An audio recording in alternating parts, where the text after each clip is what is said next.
teaches you real-life words and phrases. And with Babbel's interactive, bite-sized lessons, you'll remember what you learned. There's no easier way to learn another language. Ahora hablamos español. He just said, now we speak Spanish. Babbel, language for life. Now try Babbel for free. Just go to Babbel.com. That's Babbel.com. Are you a planner? Do you like to plan ahead? Then, of course, you already have a plan to call Harman Solar, right? Bruce Jacobs here. It should be at the top of your list to get solar now and enjoy huge savings next summer. Up to 85% on your monthly bill with zero down and no payments for 12 months. Then you can plan what to do with all that extra money. Harman Solar is a family-owned, women-owned, local company that uses top-of-the-line equipment. Call Harman Solar 800-281-3189 or go to harmansolar.com. Hey guys, it's Stephen McCollum from the Main Event here on 1580 The Fanatic. And join me 1 to 2 p.m. Monday through Friday as Major League Baseball starts the season this week. We'll keep you up to date on D-backs and around baseball to get you ready for the regular season. Suns are resting, but who else is getting in the playoffs? And more importantly, who's out? Tigers deciding to play the Masters, and we discuss everything happening in sports. So join me, Stephen McCollum, on the Main Event Monday through Friday, 1 p.m. on 1580, 99.3 FM. The Fanatic. There's no part of our bodies that put in more work than our feet. And with all that work, your feet can start to ache. But luckily, there's relief for our overworked feet. Skechers Arch Fit footwear for men and women.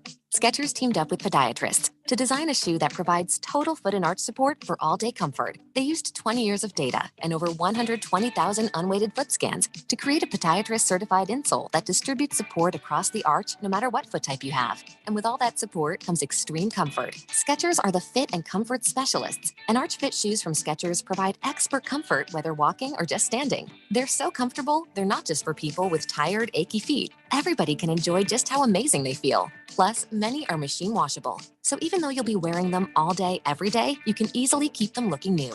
So give yourself some soothing comfort and support with podiatrist-certified Skechers Arch Fit footwear. Your overworked feet will thank you. See all the styles of Arch Fit footwear for men and women at Skechers.com, the Skechers store near you, or wherever stylish shoes are sold. I'm an Arizona truck driver. I deliver food, medicine, supplies, and hope. And during times of crisis, I support our communities. But every day I see people putting lives and families at risk. Distracted driving is deadly, period. Be aware, be safe, and visit sharetheroadaz.com and find tips on how to drive safely around trucks. This message is sponsored by the Arizona Trucking Association Foundation. Live from the Harman Solar Studios in Scottsdale. This is KQFN Tempe. Also transmitting on K25CD Phoenix at 99.3 FM. And K240U Fountain Hills at 95.9 FM. All right, people, settle down. Because it's time. Time for what? Showtime. When does it start? Right now. 3, 2, 1. Let's get on with the show. Let's do it.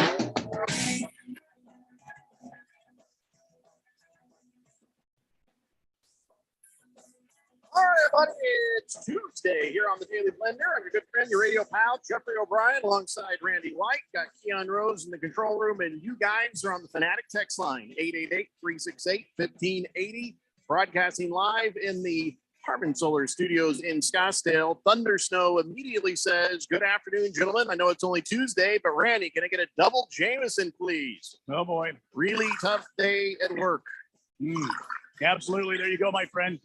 That's right. Tough days at work don't wait for Friday or Monday. They do it whenever the hell they feel like it. So, all right, that's fine, man. I'm sorry to hear that, Thunder Snow. So, all right. So here we are. It's Tuesday, and March Madness is now over. There's no more madness to March. March is no longer, well, it was already April, but still, you know what I'm saying. We now have a champion. You guys know the story on that. Biggest comeback ever in the NCAA tournament, 16 points, yada, yada, yada. But I thought we would let Mr. Keon Rose, because he is the host of our college basketball dance party, give his thoughts on last night's craziness, because that was a crazy game. No, absolutely insane game. Thanks for the music, Randy. Yeah. And it looked like Kansas was going to blow it, which is just so Kansas. They have that history of finding different ways to burn people who think that they're going to win championships, but instead they mount the comeback. They get the win. And then to add everything else on top of it, I think that they knew how important it was. Bill Self is their head coach, and he's concerned about his legacy too. So I think that when you start to talk about the Coach K's in basketball and other coaches that we've elevated to that level, Jay Wright and others, you got to put Bill Self's name back in the ring. Randy White, 1580 Fanatic. I have a question, Keon Rose, please. Yes. Yeah. You have to point at him, or he'll keep raising his hand. Randy you got White. to point at him. Yes, Randy. Point. Yeah. Okay. Did you just say that Kansas mounted something, and that's why they had to come back? I did. I said they mounted the comeback itself. Well, here's the thing that will be interesting to a legacy is if the NCAA finally finishes up their non-existent investigation into Kansas. There's all those infractions that are still pending, and then they have to vacate this title. Is that possible? Probably not likely because it's a bad look for the NCAA, but is that possible with what, remember, 2017, all that stuff, they were in trouble, and now here they are. Standing there with Mark Emmert, who doesn't realize that the Kansas Jayhawks don't play in Kansas City, but that's all right. At the end on the podium, he's like, ladies and gentlemen, Kansas City Jayhawks. Oh, crap. The University of Kansas Jayhawks. And there's Bill Self, who he's just standing there going, I don't know if he sees me here. I hope he doesn't notice me. I don't want to remind him that there's infractions. I thought the same thing, Randy. I thought the same thing. Except buddies. I don't know if Mark Emmert's drunk. I just think he's not a very smart person. But that maybe. Fair enough. So, all right, Keon, with that sort of scandal, I don't know if it matters anymore now, but I mean, remember there was FBI investigations. Mm-hmm. There's people who went to jail. And back in September of 2017, they were implicated. And so now here we are, 2022, your Jayhawks win a championship, and Bill Self is standing next to the guy who should be working a little harder on coming to a conclusion with that investigation on whether or not he should be in serious trouble and that Kansas should not even have been in the tournament or what the future may hold. What's going to happen here, man? Your guess is as good as mine. I don't know if the NCAA is either dragging their feet and just hoping that everybody forgets, because that's nobody cares outside possible. of nobody. The basic college basketball audience doesn't care about recruiting infringements. They don't care about that sort of stuff. They don't care that DeAndre Ayton himself got some money and then was like, I'm keeping it. I'm not coming to your school. Yeah, I mean, he pulled the Eric Dickerson there. I've seen them do that before. I don't even think that they didn't come down on Sean Miller ever for all the stuff that he did at U of A. Sean Miller got fired because he wasn't good enough. Yep. They wanted to move in a different direction to keep their basketball program doing well. That's it. Nobody was coming to punish Sean Miller, and Will Wade at LSU, I think similarly isn't getting the vote of support, and he got fired because he wasn't good this year. So this whole thing is just sort of drifting away. It is like a non-starter. Herm Edwards, why are they firing off all these people under him, scapegoating them out when probably nothing big's going to happen anyways? Or does the football thing, is it more strict than the basketball thing? They come down harder on football. Then programs. why is that? Football generates most of the money. Basketball generates a lot too, especially during March Madness, but football is the king. The football is the moneymaker. You can't mess around with that and the fairness of that, because you might potentially mess up the stream of money that comes in. So that's the reason why they come down harder on football programs. Same thing happened at the University of Tennessee. They went ahead and just fired Jeremy Pruitt because they knew if they waited, they were going to get the axe anyway. The football programs move a little faster on this stuff, where in basketball, I think if you keep winning, the teams would rather take the couple of years of you not going to the tournament and take the couple of years of maybe you have a little less tuition stuff to offer for recruiting, so that you bounce back a couple of years later and you're fine. We still have one of the best coaches in the nation. That's where schools come down on that. Is there any chance they'd have to vacate this title? Depends on if there are any players involved that they would have given money to before that are on this team. So I think it's more about the system itself than it is just the players. Just because you don't have any players on this current team, 5 years later, doesn't mean that the coaches in the system and the athletic director didn't have a hand in it. It's not just the existence of players, I think, that drive, those sorts of things. It's not, but it's also, you have a way of doing business, and it's wrong, and it's supposed to be wrong, and they're investigating it. If you have shown that you've changed enough between when they started the investigation, which is one reason why it's so dumb that these things take this long, because 3 or 4 years later, the people that we're talking about, the coaches that we're talking about that were doing the wrong thing, may not even be there anymore. They may have gotten jobs elsewhere or simply been pushed out of the program. So who are you punishing except the people who are now here, if in fact any changes were made? And that's the reason why that happens. That's the way the NCAA is a joke. Yeah. And because when they want to investigate somebody, when they want to drop the hammer, they can. Well, then that seems unfair to the people they drop the hammer on. And, that's okay. I am a little bit aggravated by all this now. All you've done is aggravate me, Keon. College basketball. It's the wisdom you have spewn our way about this. It's aggravated. Oh yeah, no, there's no way to be a fan of college sports to a degree and not have to deal with that uncomfortable feeling of the NCAA is so bad at being a governing body. It's not clear who's getting a fair shake and who isn't. The only thing I can say for the Kansas situation is, well, everything they're in trouble for now, it was probably legal. Today it was not legal then, but it's legal today, the name and likeness stuff and all that. And so maybe that's why the NCAA is just going to let this fade away, because it's not that close, but it is pretty close to when that change was made. So maybe they're just like, you know what, the heck with it. Well, I love this thought process. If we let a lot of people out of jail and prison for having a joint of marijuana in their pocket when they get arrested, and then sent down the river because Say No to Drugs decided you should get 20 years for that crap. If we're going to use the NCAA's thinking okay, it's changed now, don't worry about what happened then. Okay, fine. Can we get the legal system to do the same for a lot of people who are in prison for really no good damn reason? Anyway, let's go to the text line, 888-368-1580. The Berg says, afternoon, guys. ASU won the Natty. Congratulations, Remy Martin. I heard the name Remy Martin. I'm like, hey, wait a minute. No, sorry, Berg. It was Kansas. Can I call them Dirty Kansas since they are still in trouble? Dirty Kansas. You can, and they are dirty.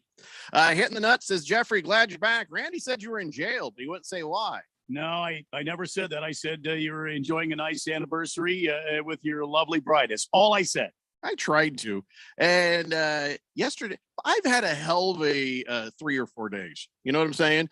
Listen, I'm never going to complain about my life because I know there's a lot of people who have it worse. But in the course of those 3 days, massive technical problems that I had to deal with for the radio station. Dog got parvo.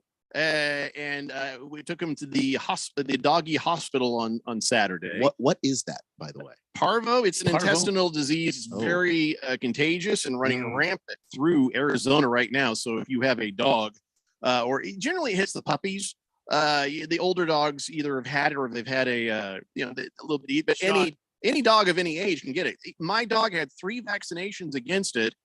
Still got it. So him and I have that in common, me with the COVID, him with the parvo. But so he's 11 months old. So we took him in. He has come home from the hospital. So I went and got him yesterday. Our air conditioning went out, so we had to deal with that yesterday. Oh boy. So we got to do everything but have an anniversary. We had a nice dinner. We did have a nice dinner. So I've got to make this up to her. I may not be on the show Friday. So I'm just letting you know up front. I may need to make this up to her another day. But yes, it was our 6th wedding anniversary. And, even in the crappy stuff that's happening, I would never share that crappy stuff with anybody but her, which I'm sure she probably like a say in it, but guess what? You sign the paper, you don't. 888-368-1580. Killer Rabbit says, good afternoon. The winner, this is the winner of the Harmon Solar Bracket Contest. Can I get a blue moon? You're not the winner. You're not Dustin Graff. What are you talking about? Oh, wait, Killer Rabbit. Oh, I thought that was Navy Brad. Are you Dustin Graff? Seriously? Holy crap, it is him. Congratulations. That was what I was going to talk about next. Killer Rabbit has won the $1,580 from Harmon Solar. Congratulations, man. Sorry, I don't recognize people by actual names a lot of the time. And whoever Taryn Ondler is, they're second place, and they're going to get that 30 pack of Tecate that has been sitting in my office. Tecate. So, yes. Yeah.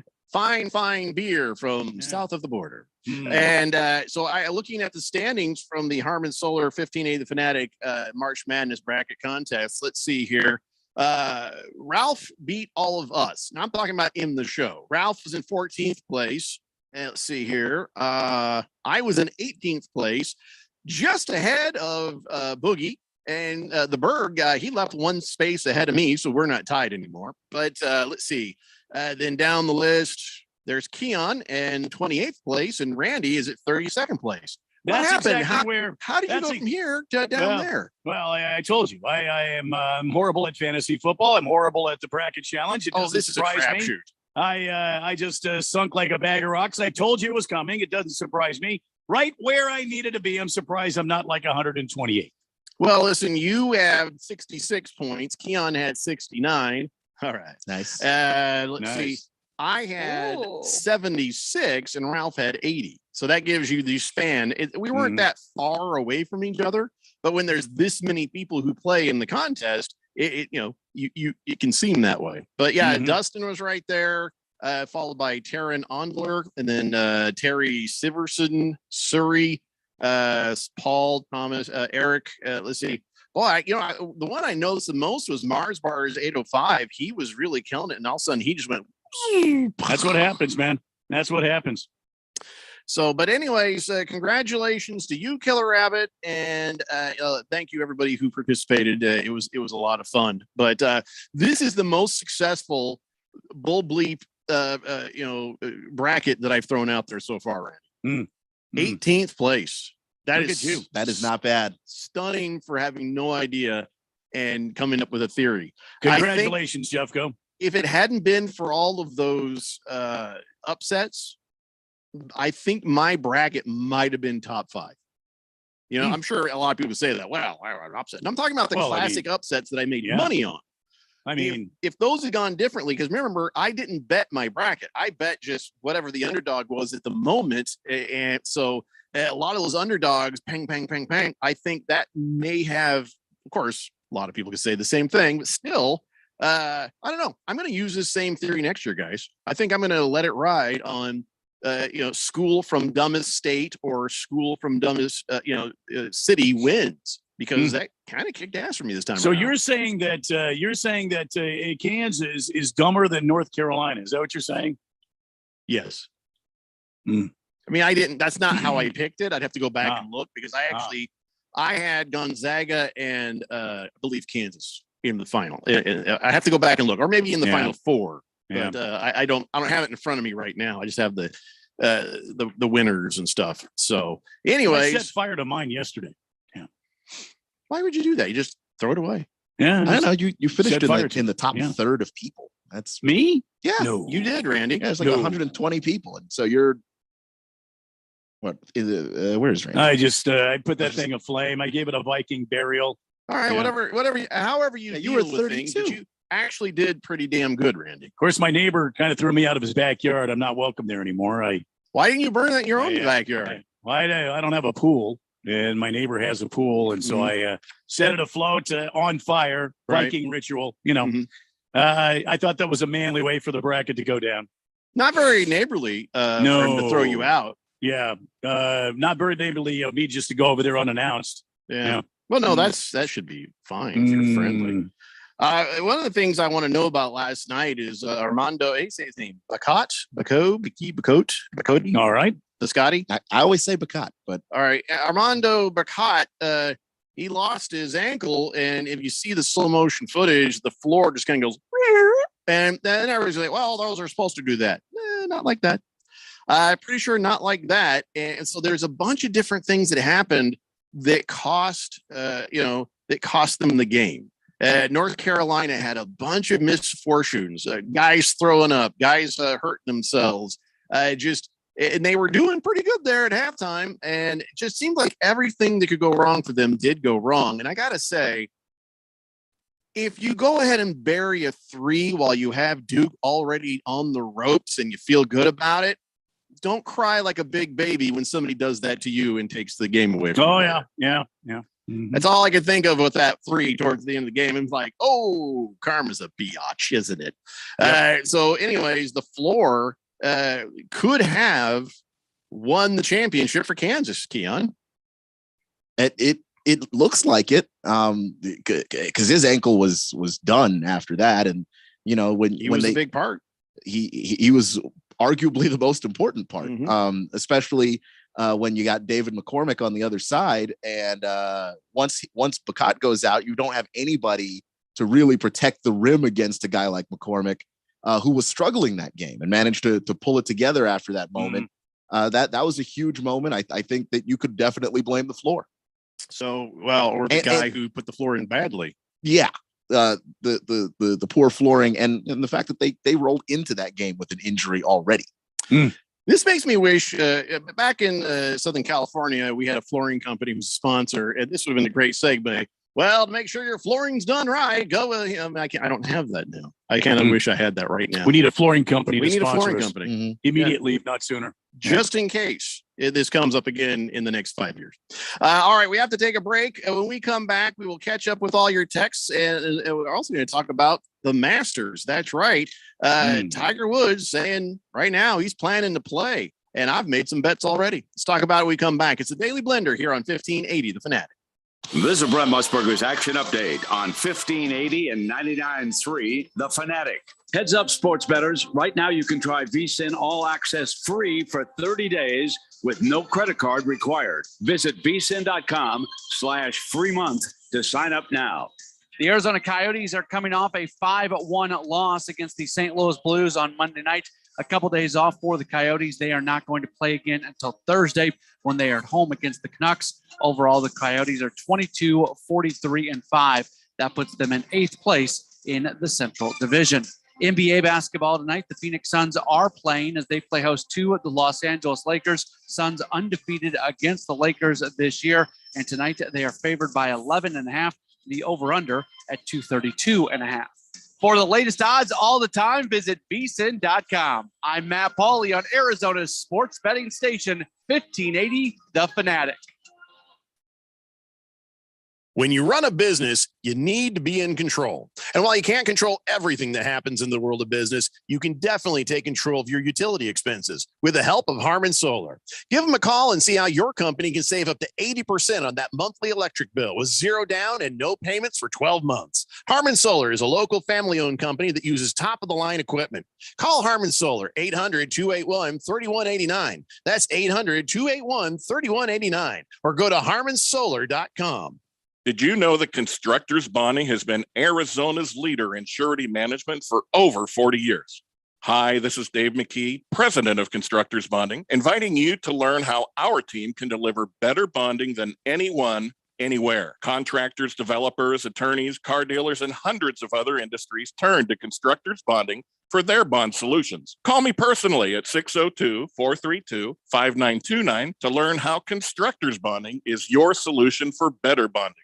Market Wrap host Mo Ansari talks about the benefits of a financial advisor. Not only the technicals and the fundamentals and the valuation, but you have to look at the macro picture. And that requires a lot of work where you're looking at the sectors and industries within the sectors. And then you find the stocks within the sectors that are doing better. And then you have to do the work on those individual stocks. And you sort of go to tons of sand before you find those nuggets of gold. And the discipline to do that continuously, day after day, week after week, month after month, year after year, that is the hard part. People become traders, but they have a job, they've got a family, they get distracted, and then you look at it 3 weeks later and it's all history. Like your personal trainer who keeps your health on check, this is why you need a financial advisor to keep your emotions in check. If you need help keeping your investments on track, call pound 250 and say talk to Mo, or go to compact.com and click on the Get Started button. That's COMPAK.com. Compact Asset Management is a registered investment advisor, funds custodian, Fidelity Institutional Wealth Services, member FINRA, SIPC. Business people like it straight and to the point. So here it is. Bruce Jacobs here to tell you take control of your utility expenses by calling Harmon Solar right now. They can save up to 80% on that monthly electric bill with zero down and no payments for 12 months. Level your energy costs, protect yourself from inflation. How's that for straight and to the point? Here's more. Harmon Solar is a local family-owned company that uses top-of-the-line equipment. Call Harmon Solar 800-281-3189 or go to harmonsolar.com. Arizona Rattlers football. Exclusively on 1580 and 99.3 The Fanatic. And at 1580thefanatic.com. Oh, yeah, I like that. Tune in to hear every home game live. Let's go, boys. Don't miss a second of all the high-paced action as the Rattlers chase another world championship. Hey, if we're going to win, it's going to be on us. Rattlers football on 1580 and 99.3 The Fanatic. Or streaming live at 1580thefanatic.com.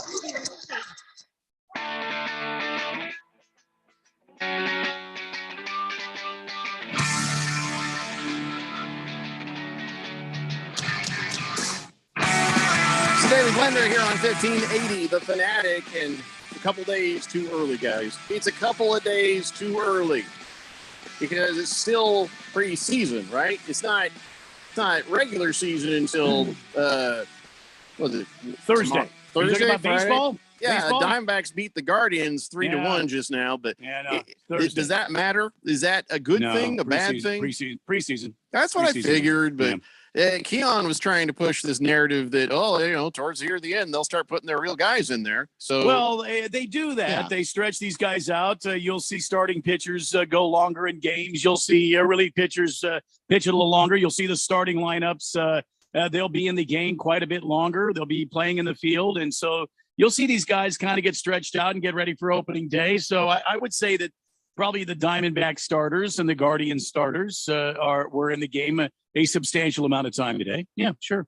Okay. Well, then take it. Take the W. Look, listen, try to be happy with it. With this kind of season for the Diamondbacks, you take every damn win you can get, and that's all I'm going to say about that. It's going to be a long season for the Snakes. Yeah. Well, just trying to find that silver lining there, buddy. Well, there's no silver lining when it comes to the Diamondbacks. I'm sorry, Jeffrey. I have nothing good to report there. Madison Bumgarner will be your opening day starter. So there you go. Miss Pringle says, well, damn. O'Brien showed up for work, which means I lost another bet. Time to call that first step again, I guess. Big George says, hello, gentlemen. Happy Tuesday. Why do they call it March Madness when the Final Four is always in April? Shouldn't it be called April Absurdity instead? Well, most of it happens in March. The madness part as you try to get to the tournament. So the March Madness isn't really all of it. It's just that mess of teams, that goes from 32 to 16 to 8 to 4. Good call, Jeff. So. Yeah, that's exactly right. Boogie says North Carolina, the Matt Ryan of college basketball. Oh boy. Oh no. Why? I get it. The comeback, sure. Blissful Hay says Bill Belichick would be proud of Bill Self's cheating prowess. You are correct. Bob Schwersky says, hey, welcome back there, Jeffrey. Hope you covered all your bases on your anniversary there. We covered some of the bases. We are going to cover a whole lot more bases this weekend. Going to take her to some fine dining, and we're going to have some fun this weekend. You don't want to release that information live here on the radio, do you? I'm not giving you any information other than what I just said. 0% of information will be given. Okay, that's fair. Because I know the Fourth Dimension. There are some members of the Fourth Dimension that will be perusing through some of the fine dining establishments in our valley, looking to catch a glimpse of the phantom known as Jeffrey O'Brien. Well, the plan is we're going to a super nice restaurant on Saturday. Sure you want to say that? Not saying which one. All I can say is even if you wanted to heckle, you couldn't afford to. So good luck finding wherever it is we're going. But you guys will never find him anyway. He's Jeffrey O'Brien. He's a phantom. I don't know about that. He's just a vapor in the night. All he is just a that's it. He's gone. He was here and now he's gone. You never saw him. You could call me silent but deadly. Boomer Sooner says, good day, Blender Nation. The day, gentlemen in the studio. Randy, could I get a cold beer? It's 85 degrees up here in Anthem. Just heard that Tyrone Matthew is visiting the Saints. Any chances he comes back to Arizona? No. Boomer Sooner. No, he's not coming back to Arizona. As a matter of fact, Steve Keim wouldn't be brilliant enough to bring him back. And if they did, is that brilliant? He wouldn't know how to use him anyway. Hey, listen, Tyrann Mathieu is one of those guys. He's a free spirit. He's not a traditional safety. He's a guy that kind of goes where the action is, man. You can't keep him confined in a position of being a safety. No, let him go to the Saints. It's okay. The Saints are going to be miserable this year. I don't see him at the same level, I guess, as what you see him and what some other people see him in. I don't know. I think there's too much wrong between the ears to want him on a team, if you're asking me. Well, if he's, but listen, I would like to have that level of wrongness between my ears. He's got a pretty fat wallet at this point in his career. True stat. True dat. Last Optimist in the picture of his puppy. Oh, that's a good puppy. Says, hope your puppy gets better soon. My puppy's still getting her parvo vax, so keeping her away from the other dog. That's the thing I understand. I got an 11-month-old dog, 3 parvo vaccinations, still got the parvo. I don't get it. Yeah. Don't get it. It says, then she went and ate some metal and rocks. The metal came back up, but the rocks got stuck moving through her system. Took a few days of her in pain for them to. She actually. Oh boy. Well, I can't say the term, but pass it. Yeah, she had to pass it. Wow. That's crazy, man. Yeah, keep your dog away from all of the dogs right now. That's what everybody's saying. Parvo's going crazy through Arizona. Thunder Snow says, Randy, you may be horrible at picking, but you're great at bartending. Thank you. What can I make you tonight? 805 says, happy Taco Tuesday. And it does happen, guys. Feliz Aniversario, Jeffrey and fam. Her name's Alex. Yeah. Says, I'll take an 805, please, for March Madness, and go Raiders. Berg says, congratulations, Jeffrey. Dumb States for the win. Yeah, I can't believe it worked so well. Can't wait to do it again. Senior Wake and Bake says, do you think Remy Martin drank some Remy Martin to celebrate the championship? It'd be wrong if he didn't. Yeah. You know? Just a Tip says, good afternoon, gentlemen. Always love the Schumann shout out. Thanks, Randy. I really think this weekend at Martinsville, the winner is either him or David Pearson. I think they're due. Well, Ronnie Schumann won't be there. Neither will David Pearson. Unfortunately, David Pearson is 6 feet under some North Carolina clay. I would look for, now listen, I don't normally do this, but Joey Logano ran good on the dirt last year. He won the inaugural dirt race at Bristol. You might keep him in mind. But listen, I wouldn't bet out guys like Kyle Larson and, I don't know, maybe a little Kyle Busch action. I'm just kind of throwing it out there. I run better on the dirt too because I got shin splints. All right, so now, ladies and gentlemen, it's time for the Blender Top 5. All right, Keon, what do you have for us today? You know damn well. I didn't remember today. I took my brother to the doctor's office and I didn't remember to do it. Oh wow. All right, well, go ahead and kill the music, Randy, because that's not happening. Last Optimist says, I'll take a Remy Martin.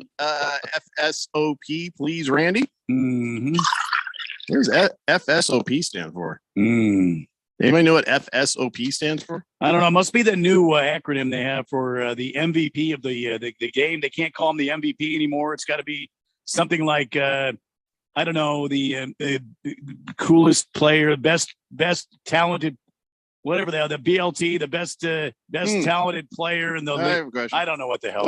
What kind of alcohol is Remy Martin? What kind of alcohol is it? Because FSOP stands for very superior old pale. Is usually about cognac. Yeah. So is Remy Martin cognac? It is. Oh, there you go. So that's what it's about, Randy.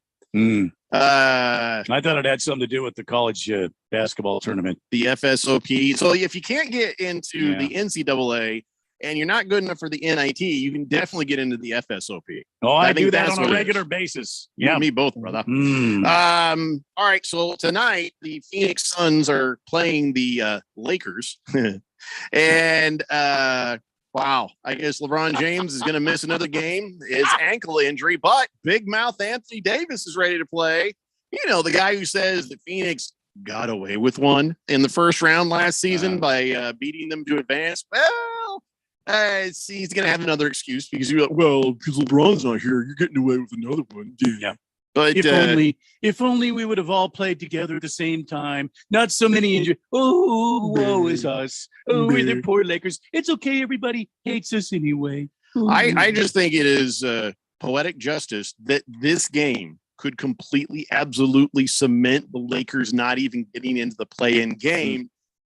So I am thrilled that they are shorthanded. I just hope that the Suns, they've kind of changed the gear a little bit, and they've lost a couple of games, and I think that's just fatigue, and I think maybe they are kind of putting on the cruise control a little bit as they roll towards the playoffs. Oh, they definitely did last game.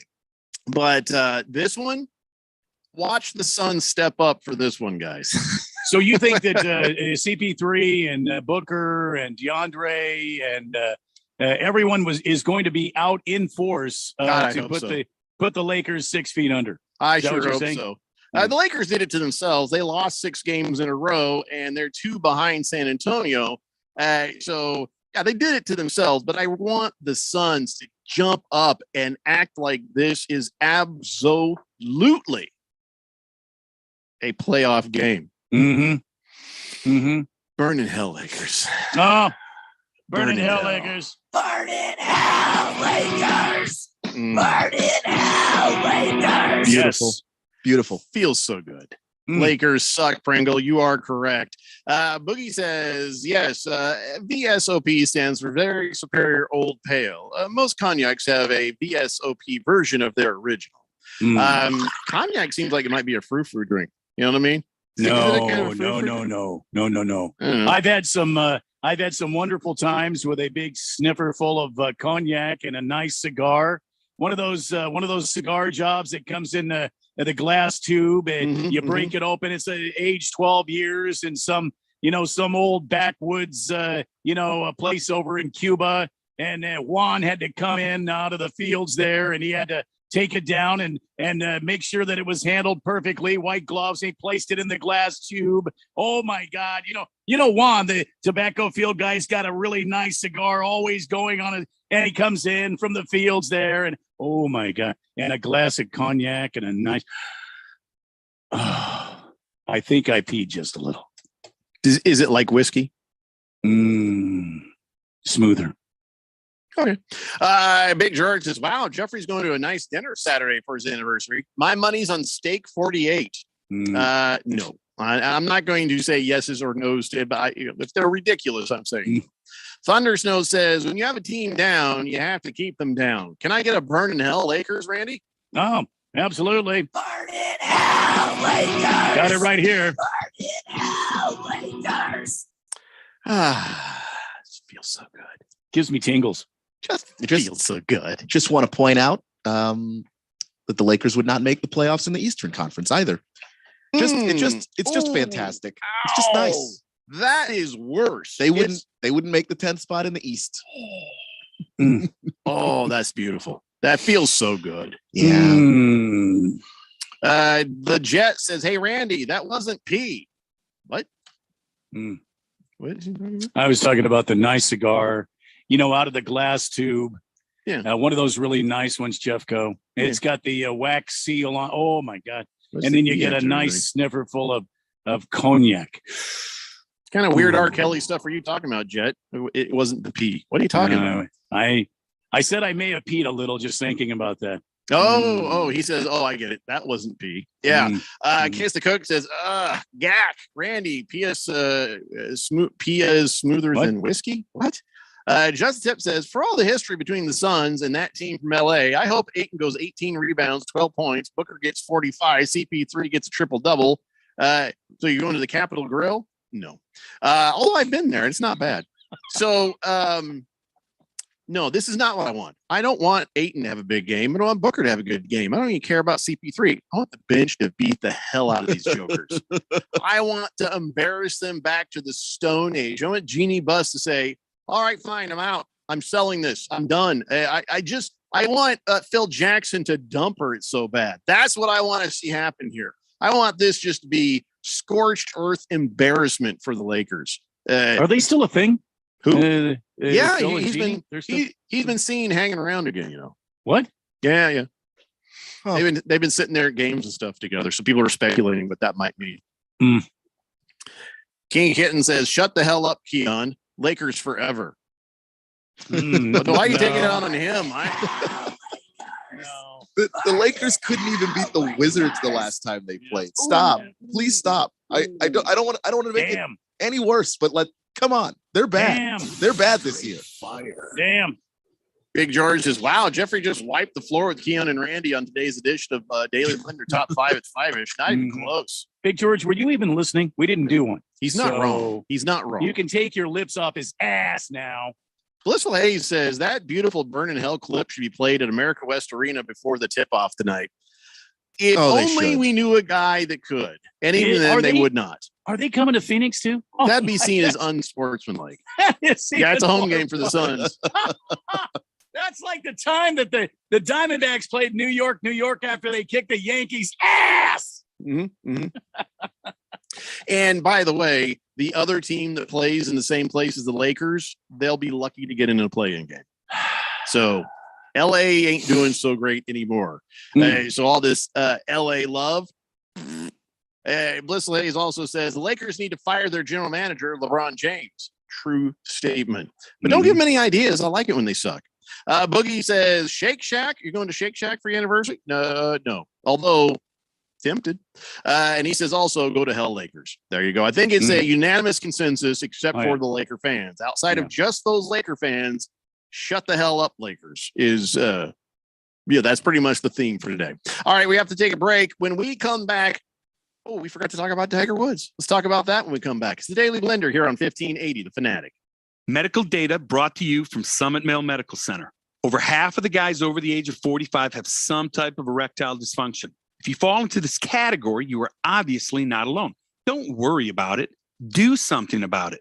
Call Summit Male Medical at 480-398-1000.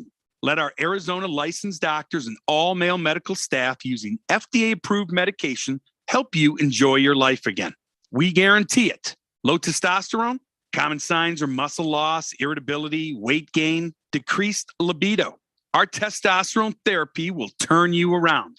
Discreet, professional, and we are successful. Don't let getting older get you down. Call today, 480-398-1000. That's 480-398-1000. Or go to summitmalemedical.com. What are you waiting for? Call today. 480-398-1000. Today, someone will be included on a work conference call thanks to video relay services. Today, someone will have a support service provider, giving them the environmental and visual information to access and connect with their communities. Today, someone among the more than 1 million deaf, hard of hearing, and deafblind Arizonans will enjoy greater accessibility and effective communication thanks to the Arizona Commission for the Deaf and the Hard of Hearing. To learn more, visit acdhh.org, sponsored by the Arizona Commission for the Deaf and the Hard of Hearing. Public service announcement from Summit Male Medical. Guys often confuse erectile dysfunction with low testosterone. They are two different issues with two separate treatments. ED is simply a blood flow issue. Low T is a health issue. Symptoms include lack of muscle mass, gaining a few pounds, low energy, irritability, low libido. At Summit Medical, we treat both because we're experts at both. We've been here in the Valley since 2008. We treated tens of thousands of patients, not only from here, but all over the country, coming to us specifically. And compare our pricing with others. We are the low price leaders. And combine that with the most experienced staff in the business for ED and PE treatments, and that is an unbeatable combination. We dare you to compare. Please do. So if you're having intimacy issues, please let us show you how we can help you tomorrow if you call today. 480-398-1000 or go to summitmalemedical.com. It will be the best call you ever make. Will Shakespeare here. Back in my day, I invented over 1,700 slang words like swagger, bedazzled, and my personal favorite, besmirch. but even I have trouble understanding slang words like yeet or bougie or This is fire. actually, it is extremely smooth Shakespeare vodka. Okay, boomer. See what I mean? But there is one word that describes the pure quadruple distilled spirit crafted from an 8th century Polish recipe the first time you try it. So lit. I couldn't have said it better myself. Shakespeare vodka. So lit. 1580 and 99.3 The Fanatic. Live and local.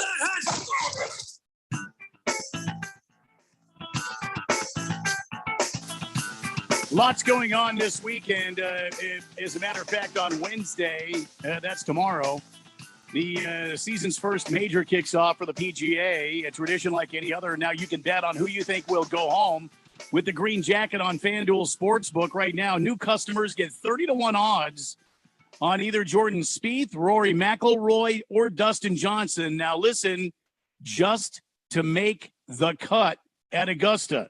That's right. You sign up. You download and get the FanDuel Sports app. You donate. You deposit $10.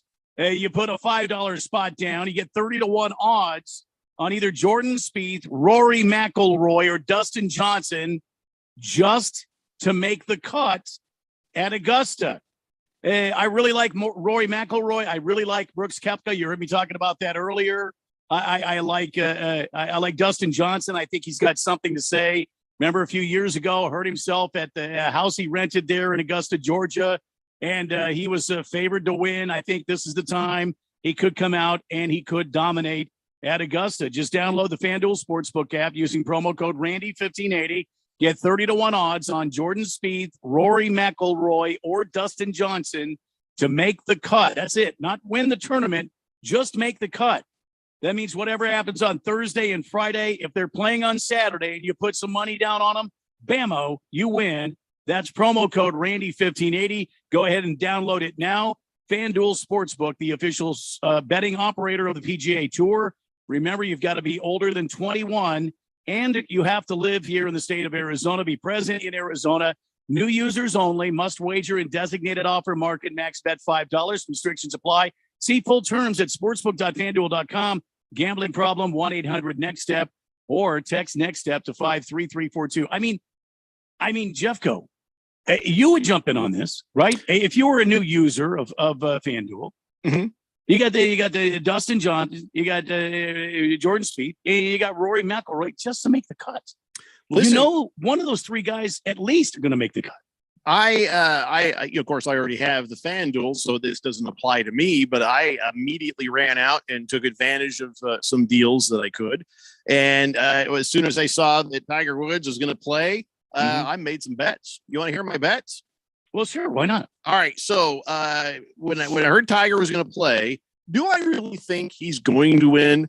Probably not. Is there a chance he could win? Slim, because remember, he's still gimpy. That's just a fact. Now, of course, he talked about, it's the walking. He says the walking is going to be the hardest part. He says it's a hard walk either way. He says, but, he's still not quite right in the leg. So whether he plays golf well, it may, he might get sort of worn down by all the walking, that happens when you almost lose your leg. Anyway, so I went out and I did 3 bets, 3 $1 bets, Randy. Okay. The first one I put down was for him to be a top 10 finisher. I bet $1 and it pays $6. Okay. Then I took $1 that he'd be a top 5 finisher. $1 pays $9. If I win that one, that means I win the other one. So I'll get a combined $15 off those $2. Okay. Okay. And then with an odds boost that I was able to pick up, I got a $1 wager that he'll win the whole damn thing, pay out $54 because it was 50-1 odds. And then there was an odds boost. So that made it 54. I hope he comes true for you. I am so glad to hear he's back playing. The PGA is much better with Tiger playing. I'm glad to hear that he's back on the course. He's swinging the club. I just hope that he's enjoying life. Keon and I were talking about this yesterday on the show. Augusta, the golf course, Keon said the entire town, built on like the side of a mountain. So it's very undulating. I mean, it's an extreme hike. It's not just a walk on a regular golf course. You're going I'm undulating right now. What? Really? You told me you would tell me the next time that happens. I forgot the signal. You have a signal for when you're undulating. Oh. Wait, what? I'm What was I saying? undulating. That's my undulating signal right there. You have to see it on the video. Yeah, of course, and we're 100 miles apart. Anyway, this course is very difficult. It's not just the playing of the course; it's getting around the course too. Well, how come they don't let them use carts? Oh no! I mean, there was a whole thing with it before. Tiger had hurt his leg prior to the accident. Yeah, no. And there was he said that he was talking about using a cart and how it would never happen and they would never allow it. When people asked him about it, then now it's he's coming off an even worse injury. They just don't do it. No, on the senior tour, maybe. I have a question. Did they let them use carts other places? On the senior tour, maybe. Outside of the senior tour, you're just not allowed to use a cart anywhere ever. Corn Ferry, no. Not in the PGA. PGA, Oh, no. man. I would never want to be a pro golfer. No. Why would you do that to yourself? And it is I wish I could go there just one time, because my understanding is not only is it impeccable and it's beautiful there, but it is very treacherous. It's a hike. You have to be well conditioned. That's part of the thing on this Masters. You've got to be in impeccable shape to win there. Well, I tell you, do they have to carry their own bag? No, they've got a caddy. Okay, well, everybody should just shut the hell up then. Hey, you're just strolling. It's not a big deal just to take a stroll. Oh no! If you're talk to me about the caddy. I feel bad for the caddy. Caution you about just strolling. No, I'm sorry. You have to run? No, there is when I say it's like walking in the mountains. There's not a level piece of ground. You need a anywhere Sherpa? on. Almost.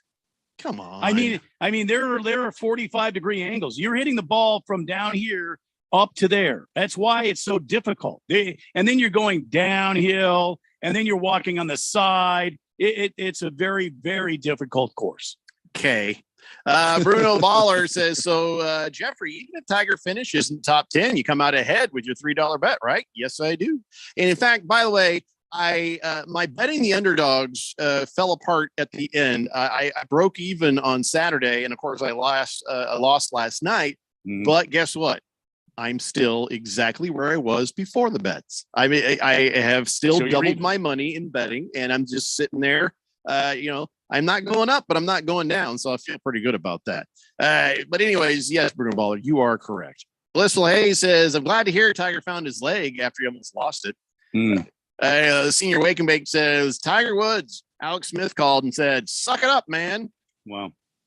I don't think that happened. I think Alex Smith probably has a lot of respect for what Tiger Woods is doing and vice versa. Yeah. Cheesehead Bill says, good afternoon, gentlemen. My girlfriend and I, it's 3rd year anniversary tomorrow, and we are going to a fancy dinner, Steak 44 this Saturday. Couldn't afford Steak 48, huh? Yeah, that's the thing. Is it 44 or 48? Is that 2 different places? What's the difference between the two? 4. Oh, yeah. Okay. Hitting the Nut says, I'm guessing not just dinner, but dinnertainment. No, we went to Kasai with the kids a few weeks ago. That's not an anniversary place. That's more of a fun party place. Just the Tip says, I read a story that Tiger had played a round at Augusta about a week ago. That is true, actually. He's played a couple of practice rounds. He says, I'm glad he's playing. Like him or not, he has a chance to electrify the sports media one more time. Well, he does electrify everybody, but the thing that I got, and I was telling Keon this yesterday in the Fourth Dimension this year, give me a break. They were talking about how well he's hitting the ball. Do you know how many golf balls Tiger Woods has hit in his life? 8? 800,000, maybe. Well, I just thought maybe he kept 8 with him. 8 million, maybe. Of course he's going to hit the ball flush. I mean, these guys were coming out with a Twitter view. Oh, he's hitting the ball flush. Give me a break. He could lose his left arm and still hit the ball flush and probably hit it longer and straighter than you could on a damn golf course. You can't blame them. It's more exciting when Tiger's around, and of course the media is going to play it up and try to make it sound like, oh, he's in fine playing form. 14 months ago, he was just about dead and legless. Now look at him, poised to win the Masters. Remember what I said at the beginning? I'm like, I don't think it's going to happen, but I'm putting money on it to see what happens. I hope he goes out. I hope he plays. I hope he makes the cut. I hope he plays in the par 3 tournament tomorrow with his son. I hope he wins that. I hope he goes out and has a great time, and I hope he has a new lease on life, and he's turned his life around, and he's happy, and he wants to spend time with his kids, because really where he's at right now, that's what it's all about. I mean, look at the guy. He's almost lost his life in a ravine in Los Angeles. Yesterday, you mentioned that it was like Tiger Woods was walking on water, and like everybody was acting like he showed up that night. And the first thing I thought when you said that was, would it have been a bad look if Jesus did that with a limp? Can you walk on water with a limp? I mean, if you're Jesus, if you can already walk on water, then there's the limp would just be, I don't know, for style. It's just if you already could though, you can. It's just look, dragging a leg. If you're dragging a leg, does it start going in? If you were the savior of the world, I know what you would do. Just to make it funny, you would do that. You would walk with a limp, maybe drag the leg a little bit, maybe go whoa, whoa, and then keep going. I know you. I know what you would do. I would just manifest a paddle boat and be like, hey, how's going on? This is the miracle. This is fun. You should get one. Oh, what fun? How about a jet ski? Hey, woo! Okay, this is a few thousand years in your future, but you're gonna love this. Why not turn the lake into whiskey?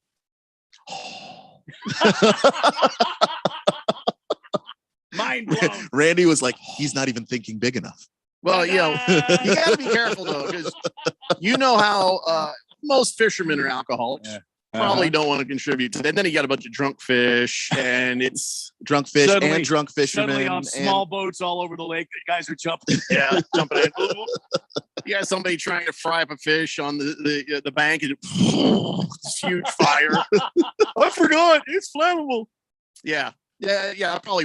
It's a good thought, but you just know you got to think these through if you're going to be 1/3 of or completely gone. I don't know how it works. Yeah. Bruno Baller says, "I'm curious, Jeffrey. Have you ever been in a restaurant and had somebody come up to you and ask if you're Jeffrey O'Brien?"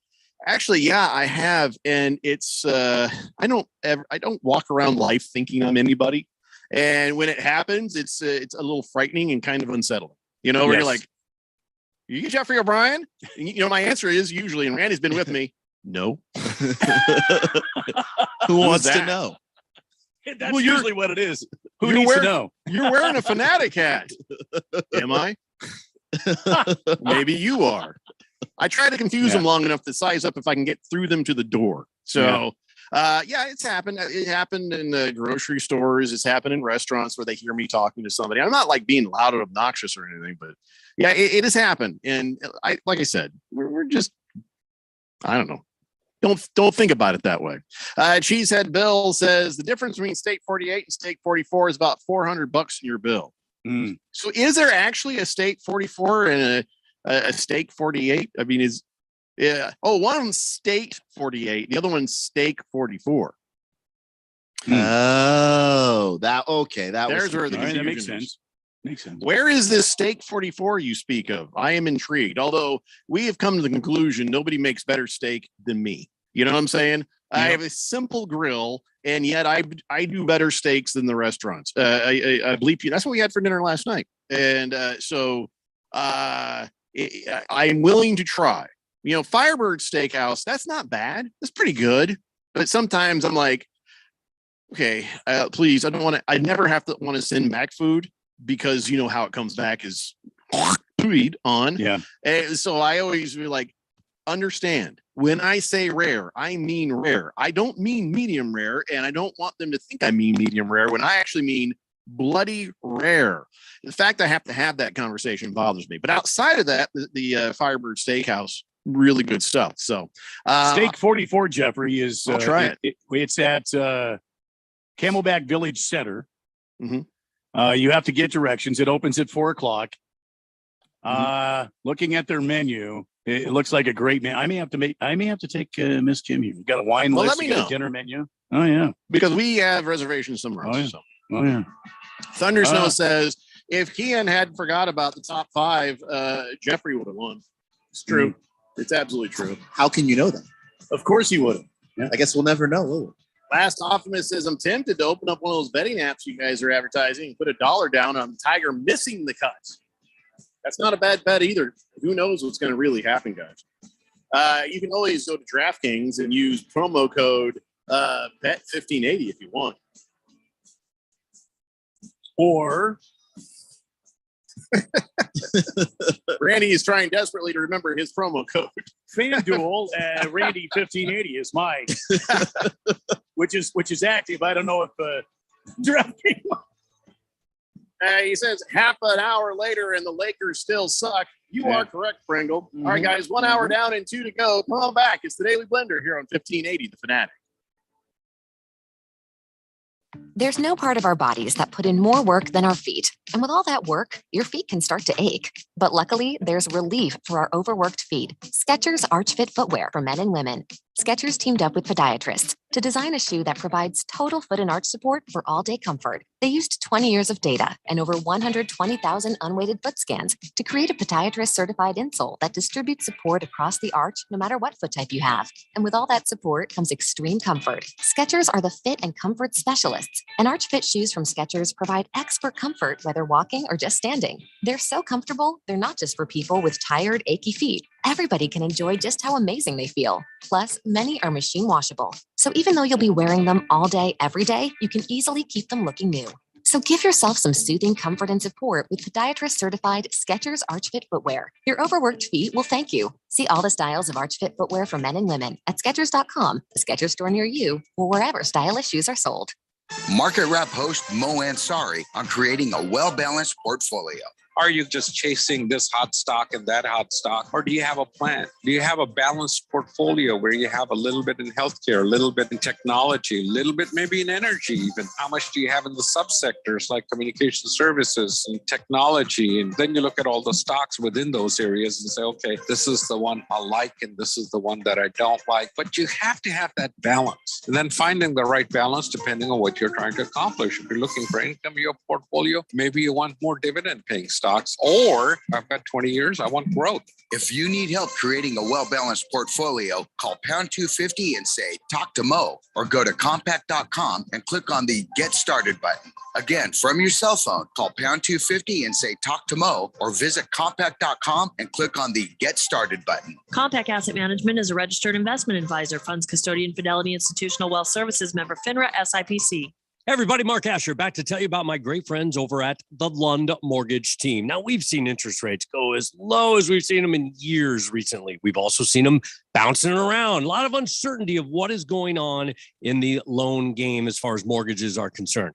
That's why I lean on my friends at the Lund Mortgage Team. They have been in business for 20 plus years here in the Valley. They only lend in Arizona. They are trusted. They'll get you that reliable quote. And if you're thinking about refinancing, whether it's to just lower your rate, maybe lower the terms of your rate, maybe down to 15 or 20 years, or if you're like, hey, we got a lot of debt on the side, we got some problems going on, we want to consolidate debt, or I've always wanted a pool.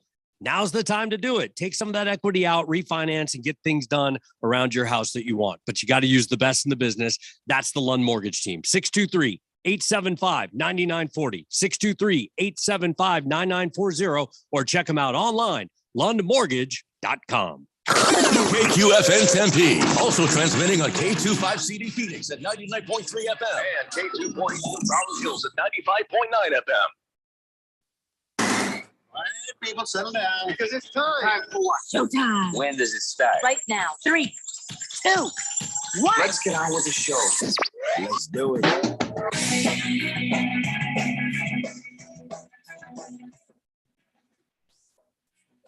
All right, everybody, it's 4 o'clock here on the Daily Blender. I'm your good friend, your radio pal, Jeffrey O'Brien, alongside Randy White. Got Keon Rose in the control room, and you guys are in the Fanatic text line, 888-368-1580. We broadcast live in the Harmon Solar Studio in Scottsdale. All right, so Tiger Woods is playing. Will he make the cut? Will he not make the cut? Only time will tell. We'll find out on Thursday. But as we look across the odds of the 2022 Masters, You guys have a pick?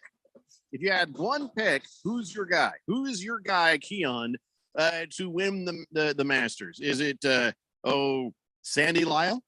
Is it maybe Fred Couples? Is it maybe Jose Maria Olzabal? No, none of those. Larry Mize? No, not Bernhard Larry Mize. Langer? We're Guido Michelozzi? We are just now in the deep cuts of of the PGA Tour. We started to go to people I've never heard their names before. They have plus 250,000 as the odds for them to win this. Oh my God. I might put one on Sandy Lyle just because. Just because that's a fun name, and if it works, well, what an amazing story that would be. So what do you got? Sergio Garcia, who's at plus 6,500. I won the Masters one time before, and I was a Sergio, huge underdog. the only I reason won the you're Masters, and then I took the entire field. I got a lot of money. I took the entire field out, and you haven't done anything since. We had meat on a stick, and we had some sangrias. We did some bullfighting. Oh, it was a grande night. No Okay, bulls in Augusta. Sergio Okay. and the Yeah. bulls. It's epic. It will right. last forever. Okay, Sergio. He's not likely to win. No. I don't think so. Who do you favor, Keon? I like Justin Thomas. I think he's playing really well. Dustin or Justin? Justin. There's a Dustin Thomas who's plus 1,600. Where the hell is this Justin Thomas? I don't see him on the list. There's Justin Rose. You sure you got the name right? Yeah. No, Justin Thomas. Yeah. Yeah. I got confused. Sorry. That's my bad. There's a Justin Thomas next to Dustin Johnson, and my eyes aren't what they used to be, Keon. Yeah, and I don't know those. Closer, so I can hear you better. Right? I can't see you. All I see is a blob in mustard and maroon over there. Washington Commando shirt, I think. Or something. Or you spilled something on you when you were eating. Well, that also happens in this shirt a lot too. So, usually during football season. But regardless, yes, Justin Thomas. I think I'm going to pass on that. Actually, going to pass on that. All right, so you got Justin Thomas at plus 1,400. Way to chase the chalk on that one, pal. He's really good. I also like Colin Morikawa. I don't know where he is. I don't know where he's down the list at plus 2,000. Okay, yeah, I like Colin. If I'm going to go less chalky, I'll go Colin Morikawa. I wonder if I should go with Schaffel or Scheffler, because I accidentally made money on Scheffler, but then there's Schauffele right there towards the top. Who do you got, Randy? Who are you looking at? Well, I like Brooks Koepka, and my second bet would be Dustin Johnson. I feel like have him because Keon took him. No, I took Justin Thomas. No, Justin Thomas. You're right. They're right. Their names are so simple. My primary would be Brooks Koepka. Yeah. I feel like this is his year. I just have a feeling he's been playing really good, and I think he's going to be the one guy to watch. He's got the intestinal fortitude. I think Brooks Koepka, and my secondary would be Dustin Johnson. You know the name I don't see on the. Oh, there he is. Okay, so I might just put $1 on Schaffel and Scheffler. I might put $1 on both those guys too. Scotty Scheffler is the #1 golfer in the world right now. Yeah, I don't care about that. I just like I like Schaffel's name, and I accidentally went with Scheffler once, and that's good luck. Mm-hmm. I really have no idea, so that's why I bet the way I do. I might win more if I had an idea, or maybe I'd win less if I had an idea. You'd probably win less. It's probably right. Who do you guys have out there? Hefty Lefty says Victor. He's going with Victor Hovland. Is that a Russian feller, or is no? He's I believe he's from. Is he from Norway? I think. Oh, well, Finland, Norway. You can't say it that way. Victor Hovland. All right, very well. Boogie says he's taking Schaffel, and Kiss the Cook says if you want to make a solid bet Bernhard Langer at 64 to finish top 10. Bernhard Langer is right now plus 75,000 as his odds. Yeah, but that's to win. What's his odds to be top 10? I only have one page of winning odds. I don't have a page of who made close to it odds. Bernhard Langer, this guy, he's been going on the senior tour for many years. He is the man to beat on the senior tour. The guy is still playing golf at a high level. It wouldn't surprise me to see Bernhard Langer in the top 10. Would not surprise me. Wonder what the odds are of that. I mean, wonder how much you can make some money off that guy. All right. Well, okay, Kiss the Cook. I'm going to look into that. I'm intrigued, so I'm going to mark that right there. Anybody else got any bold predictions? Boogie says he has one. He says Mickelson won't even make it to Friday. He's not going to. He's not going to make it to Thursday either. He didn't even make it to today. He's hiding out from the Saudis. He's kind of like Doc Brown. We're worried about the Libyans. You know, he stole that plutonium. And well, Mickelson just flapped his yap, and now he's got to hide. Lost Toby says, I'm all in on Tiger Woods. Okay, so that's probably not wise. And then when I just now said that's probably not wise, I realized at the moment, so am I. My all in is $3 in different forms. So I guess I got to pick an actual guy, don't I? I'm going to go with Shuffle. I'm going to go ahead and I'll tell you what. I'm going to put $1 on Shuffle, and just for fun, I'm going to put $1 on Bernhard Langer. And because by God, if you're right, Kiss the Cook, I have a feeling that that's going to be huge. So top 10 for Bernhard Langer. I'm going to put Shuffle to win the whole thing. All right, sound good? So you guys, how many bets are you guys making on this? Probably a couple. I'm going to probably go with the Morikawa pick. I really like his short game. Mm-hmm. You know, might be Rory's time. Might be Rory McIlroy. It's the career Grand Slam. I think it's the golf event that he gets dialed in for the most because it's the only thing that he's really, really missing. Yeah. All right, Randy, who else you putting stuff on there? Well, I mean, I like Colin Morikawa. You just never know what this kid's going to do. But Scotty Scheffler has been a surprise all year. He's been the number one guy. I will probably put $1 on Scotty Scheffler. All right. 888-368-1580. Against the Spread says, do you guys understand why I put that fat hedge on Kansas now? If I listened to you, I'd have won $0 last night. I never told anybody what to do. I was betting the underdog and I got burned on it, but I wasn't telling anybody what. You're against the spread. You're supposed to know better than we do. Your name was betting before betting was legal here. So, yeah. I mean, what were you guys telling people to bet on North Carolina last night? No, I did. but we I talked did. about talked about hedging and whether or not you would do it in a championship game scenario. And if I make my pick, I'm going all in to see if I can make all the money I can make. I like hedging because it's smart. It is smart, but what you did was brave. So there's smart and there's brave, and I guess it depends on which side you want to be on. Mr. Pink Eye says, "Is it really gambling if you're only betting $1?" I'm ridiculously rich. So the money doesn't matter to me, Mr. Pink Eye. I'm doing the Mortimer bet from Trading Places where these super billionaires would bet $1 on like somebody's life just because they couldn't get any satisfaction from it otherwise. So I Mortimer bet, Pink Eye. Because whatever your bankroll is, the percentage of that you're supposed to be betting, if that's what you're you're willing to put down, there's nothing wrong with that. It's completely reasonable to bet whatever makes the satisfaction count. Yeah, I'm getting the satisfaction from the percentages. I'm still up double my money from when I started this thing a couple months ago. So I'm feeling pretty good about it. FanDuel's got Brooks Koepka plus 1,900. I put $1 down. If he wins, I win $20. Not bad. Not bad. I put $1 down on Scotty Scheffler. If he wins, I win $16. All right. So the honest truth is I am probably going to lose $3 full on Tiger Woods. That's why I'm thinking that was more of a lark. Now I kind of want to put one down on Scheffler and on Bernhard Langer. I think that. Can't you go? Isn't there something on your app there that lets you bet make the cut? Because on FanDuel, there's a whole bunch of Tiger Woods make the cut. Oh, yeah. If you should do that. Tiger Woods to make the cut. That's where I would start. Well, I've already bet $3 on him to make the cut. Oh, I bet in various ways. Yeah. So at this point, that if he makes the cut, him finishing. This is just make the cut. If he makes the cut, you have to imagine there's a chance he'll be top 10. Do I? No. Do I? After seeing his right now, they've got him in that ravine in Los Angeles. Do I, or should I just go the safe route?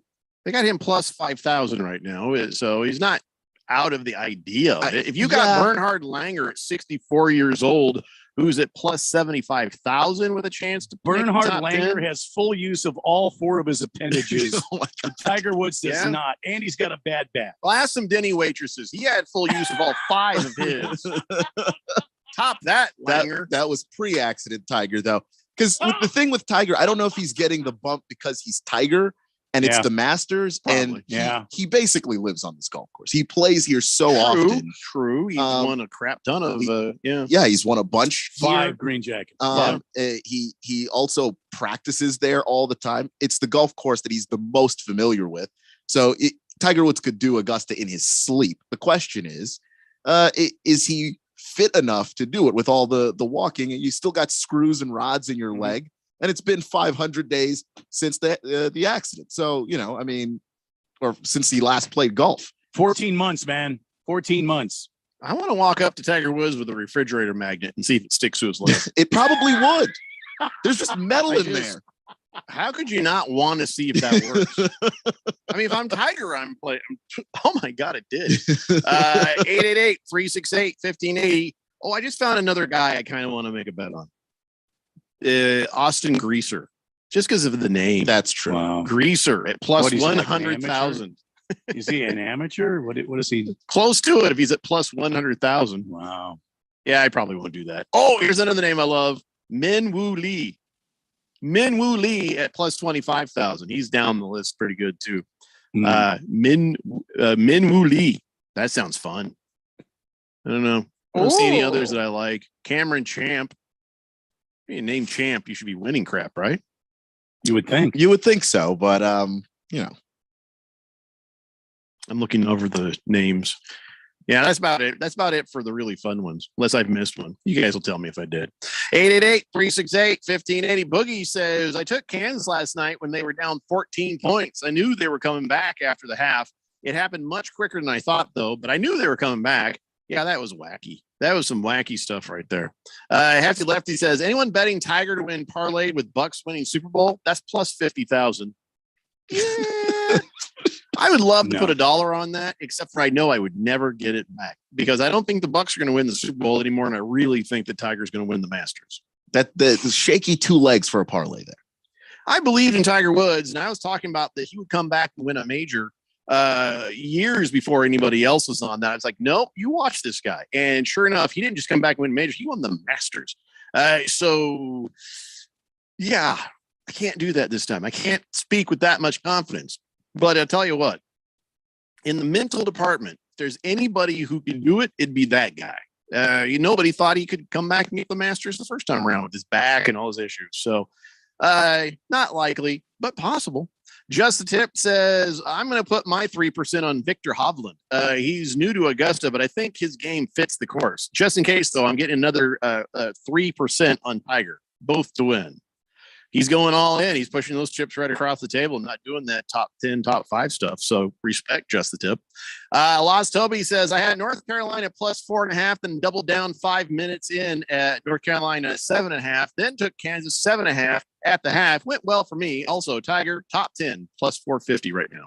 All I'm going to say is I've lived long enough to see people that have had a catastrophic injury. Dave Dravecky, does that sound familiar to anybody out there? He was a left-handed pitcher for the Giants. He got cancer in his arm, in the bone, and they had his left arm repaired, and they thought he was clean. Was pitching his second game back, and the most grotesque thing I've ever heard in my entire life was his arm breaking as he threw a fastball in a game on live television. Tiger Woods, 14 months ago, almost lost his leg in an automobile accident. There is no way Tiger Woods is going to win this tournament. Okay, all he has to do is walk. He's not going to try to throw his leg out with 100 mile an hour. You don't understand the kind of Augusta, torque, the kind of torque and the kind of strain that goes on that leg when he is rotating through the golf ball to hit it. And as competitive as Tiger Woods is, I hope he goes out. I hope he plays. I hope he plays within what he can do. I hope he has a great time, but everybody is acting like this guy's going to go out and dominate at Augusta. He is not going to dominate. Big George says, I love Tiger. He's the GOAT along with Jack Nicholson. But if anybody thinks he's winning the Masters this weekend, I got some beachfront property to sell you in New Mexico. Yeah, well, wise ass, there are some lakes over there. And I've said, I don't really think he's going to win. But hey, it's fun to put the bet down. I think it's I just hope he has fun. I'm sorry, Keon. He will. It's a testament to Tiger Woods and how great he's been that we're even entertaining the idea that he gets his leg crushed. And he's 46 years old. If this happens to a 32-year-old Tiger, maybe. He's 46. And that's where I push back. I don't think he's going to win. Could he finish in the top 10, though? Yeah, that's definitely possible. It's definitely possible. I don't know. I don't know that he's going to win either. Boogie says Tiger probably has 95% metal legs now. He's the $500 million man. He paid to have Wolverine legs. He's going to win another major right now. He is now Tiger metal. He doesn't get wood like he used to, so he's got to be Tiger metal. Yeah, well, when he swings the club, it's got like Steve Austin. Right. Remember? Well, now instead of wood, he gets. Lost Toby says, I met Dravecki. He's a great guy. Crazy story. Inspirational story for sure, though. What are the odds on Tiger breaking a leg? 1,500 Sportsbook have that bet? I don't know if there's odds, and I'd hate to put bet on it. I don't want to see him injure himself. And I know Tiger Woods is he's that type of person. He's type A, man. He will come back. And I think this is something to prove to himself, if nobody else, to prove to himself that he can do it. He can get back and play at a competitive level. I don't know if you'll see Tiger again after the Masters. I honestly believe this is his way of saying I could do it if I wanted to. I don't think you're going to see Tiger play a regular PGA, a professional tour. Against the spread says Cantlay is a good pick for the odds. That guy's short game is very good. Tiger's dead money. He should be 1,000 to 1 to win. Yeah. Well, listen, I really can't ever put money on a guy named Cantlay. You know what I'm saying? I just can't do it. All right, so let's take a break. When we come back, we're going to change gears and talk some Major League Baseball. It's the Daily Blender here on 1580, The Fanatic. We're planning a trip to Spain later this year. But our Spanish is pretty bad. So we're using Babbel. Babbel's conversation-based method teaches you real-life words and phrases. And with Babbel's interactive, bite-sized lessons, you'll remember what you learned. There's no easier way to learn another language. Ahora hablamos español. He just said, now we speak Spanish. Babbel, language for life. Now try Babbel for free. Just go to Babbel.com. That's Babbel.com. If you're an IT professional looking for an opportunity with great benefits and the freedom to creatively solve problems in a career with great growth potential and a team environment, look no further than Affinity Technology. Serving the Valley since 1992, Affinity Technology is looking for a level 1 tech to develop and deliver excellent solutions and outstanding customer service. Visit atechaz.com/jobs and get started with your future today. That's atechaz.com/jobs. Business people like it straight and to the point. So here it is. Bruce Jacobs here to tell you take control of your utility expenses by calling Harmon Solar right now. They can save up to 80% on that monthly electric bill with zero down and no payments for 12 months. Level your energy costs, protect yourself from inflation. How's that for straight and to the point? Here's more. Harmon Solar is a local family-owned company that uses top-of-the-line equipment. Call Harmon Solar 800-281-3189 or go to harmonsolar.com. Hey everybody, Mark Asher back to tell you about my great friends over at the Lund Mortgage Team. Now, we've seen interest rates go as low as we've seen them in years recently. We've also seen them bouncing around. A lot of uncertainty of what is going on in the loan game as far as mortgages are concerned. That's why I lean on my friends at the Lund Mortgage Team. They have been in business for 20 plus years here in the Valley. They only lend in Arizona. They are trusted. They'll get you that reliable quote. And if you're thinking about refinancing, whether it's to just lower your rate, maybe lower the terms of your rate, maybe down to 15 or 20 years, or if you're like, hey, we got a lot of debt on the side, we got some problems going on, we want to consolidate debt, or I've always wanted a pool. Now's the time to do it. Take some of that equity out, refinance, and get things done around your house that you want. But you got to use the best in the business. That's the Lund Mortgage Team. 623-875-9940, 623-875-9940, or check them out online, lundmortgage.com. 1580 and 99.3 The Fanatic is your exclusive home for the six-time world champion Indoor Football League's Arizona Rattlers. All right, listen up. Tune in to The Fanatic for all the fast-paced, hard-hitting action.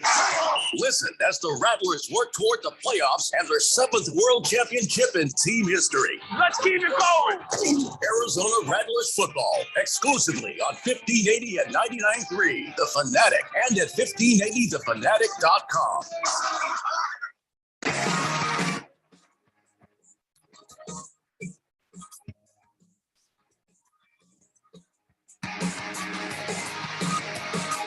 Dave Blender here on 1580 The Fanatic. We have nothing to promote. Not until the 38, I think. No, I mean, we have nothing to promote as far as play-by-play. It's weird. This is like the first time that really nothing is happening as far as play-by-play goes this week. Absolutely zero. I know we got some Rattler games on the horizon and maybe some GCU baseball games, that sort of thing, but it's a very weird thing to have nothing to promote. Which is fine because there's always some great, sports talk radio here on this radio station to check out. But it's kind of weird. I don't even have a sheet for it today. So I got to ask Randy, what was so damn funny when we were on the break? You're just sitting there laughing your arse off. Well, I was. I got a call from my son, NASCAR Nick, who was working a freelance sound job today, and he was sharing with me a funny. So, and a funny when you're a live sound guy, a funny is something that's gone dramatically wrong with somebody that has asked for your help, and they have not done it correctly, and it's caused problems, and people are holding their ears and running out of the room. So that's like feedback. Yeah. Oh, it was worse than feedback. It was it was something like, and everybody went, oh my, and the guy went, oh my God. So, and Nick could hear him from the room he was in. So it was just total chaos there. So Nick found that he wanted to share that with his dad. So that is awesome. That is awesome. It was a paid freelance audio event. Oh no. Let's get caught up on the text line, and then we'll move on to some Major League Baseball here. Ukalamak says, what about my favorite golfer? Nope, not reading it because you're just trying to be like Moist One. Lost Obi says, why not? He put $1 in the parlay. Here's the Lost Obi put $1 on a parlay. That Tiger Woods would win the Masters, Suns would win the championship, and Colts would win the Super Bowl. Oh boy. Well, $1 2/3 of that. $1 will pay him $5,304. Got 2/3 of it right. Okay. Did you actually make that bet? Because that was not a good bet. That's or you just rubbing my face in it. Just Tip says if Tiger thinks of Perkins, he'll get all the strong leg he needs. Denny's, Perkins, whatever works. Fish Tank says Noah Syndergaard, remember he's an Angel now, had a great quote about the Dodgers today. He said, "We're not scared of those guys. Their leadoff hitter is a vegan. Ours is the modern day Babe Ruth." Is he right? Is Shohei Ohtani? Is Shohei Ohtani the leadoff for the Angels? Shohei Ohtani is not the leadoff. Mike Trout. Angels. I thought Mike Trout retired. No, Mike Trout is still playing. Yeah. Okay. He's probably talking about Mike Trout then, right? He's not the leadoff hitter. No. Who is the leadoff? I don't know who the leadoff hitter is for the Angels. Let me. I could probably look that up. Lost Toby says, "Nope, that's a bet slip. Made the bet. Why not though? Right? $1. That's not bad. I don't know if I'm." I don't know if I'm confident even with my $1 to do that, though. All right. So since we're talking a little bit of baseball here, as we look up who the leadoff hitter is for the Angels. Well, they're saying that I can't believe this is right. Joe Madden wouldn't do this. But according to Google, and once you Google a man, you can't look him in the eyes. Yeah, you don't. Shohei Ohtani is the leadoff hitter for the Angels. I there can't you believe go. that. Modern day Babe Ruth, eh? That makes the most sense. Is he? Is he a modern day Babe Ruth? In terms of the pitching and hitting, doing it to that level. He's the best we've seen since Babe Ruth.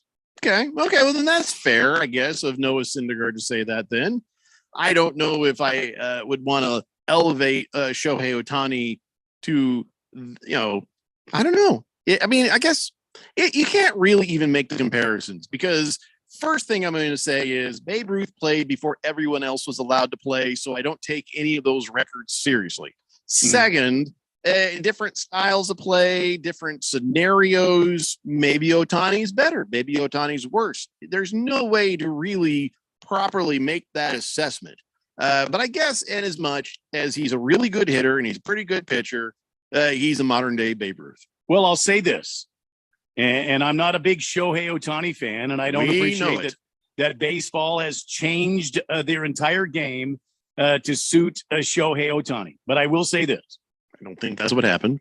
They have. The Shohei rule is in effect. If I you're think they a did DH, that to accommodate anybody who can do what he does. but it's based on Shohei Ohtani. I mean, I know they call it the Ohtani rule, but damn it, that doesn't mean there's nobody else in the game that's Shohei Ohtani that's able to hit like him and pitch like him. But the bottom line is, Babe Ruth, if you look back, never faced a 95 or 98 mile an hour fastball ever. Never. Back in Babe Ruth's day, it was just kind of throw it over the plate type of thing. Right, made it easier. And he hit the ball out of the park. So he was strong like bull, but he never faced the pitching that Shohei Ohtani is facing today. See, Keon, understand, Randy gets grumpy because the Randy White rule around the office, I don't know if that's been shown to you in the manual. It has not been explained, actually. Do you want to share this on the radio, really, Jeffrey? The Randy White rule is if you get blackout drunk, and passed out, then somebody has to order you an Uber. So, if you have to invoke the Randy White rule, that's what happens. Gotcha. And it... What? Don't act like you've never done it like every year. Does it? It just seems to just apply to Randy. I have not done that in the last 3 years, Jeffrey, and you know that. Because of COVID. You get blackout drunk on the show, your wife just rolls your chair into the other room and deposits you into your other chair. That's not true. By the way, I just got to tell you guys. I have a couch right behind me. She rolls me onto the couch. There are many times that we have talked on this show about, this new study says this new study says that. All right, I'm starting to get suspicious. I think these new studies are full of crap. Okay. I have 3 studies here that now are going to say full of crap. The first one is the Randy White rule reminded me of. There's a study at Harvard and MIT. Okay. Now you always hear, that should be respectable, right? But you would think, but those eggheads, go ahead. Right. Well, you hear how they say, some wine is good for you, good for this, good for that, antioxidants, yada, yada, yada. Well, now an extensive new study from MIT and Harvard says that drinking any amount of alcohol is bad for you, specifically your heart and cardiovascular system, including the occasional glass of wine. Nerds. Here's the thing. What do these scientists know? They spend all day in labs and libraries. Randy and I are the ones out here in the field doing the actual research, and look at us now. Anyway, the pinnacle of health. So here's I'm just going to call BS on that. I'm not going to get too deep in the woods on that, even though they looked at the medical records of over 370,000 adults. Look at Randy and I. That's all you need to know about health and drinking. The damn picture of health. Yeah, that's right. All I know is over the course of my life, since I was a kid and I first heard it on the news somewhere, wine has been good for you, bad for you, good for you, bad for you, good for you, and now bad for you again. So I don't know anymore. Eggs are the same thing. Chocolate, dark chocolate's the same way. Bacon. Dating OJ, not dating OJ, marrying OJ, pissing off OJ. I know. No, I think all of those things are bad for your health. Jeffrey and I have done everything. Every We've step tested everything, and So here's another one that I got to call boo boo on. And in a new poll, 60% of Americans say they'd be willing to walk a mile before seeking other methods of transportation. So they're saying is, they'll say, "Hey, Randy, there's that. Let's get a sandwich." Oh, okay. Where is this place? Oh, it's about a mile away. Put those car keys away. We're walking. Bull bleep. Not me. Bull bleep. 54% say they pick walking as their preferred I say now 100% of those 54% are full of crap. Yeah. Nobody I drive to the mailbox. I don't even care what anybody says. I know that I am not in the minority. Seen you fat asses at the mall with me. So I know that this is not true.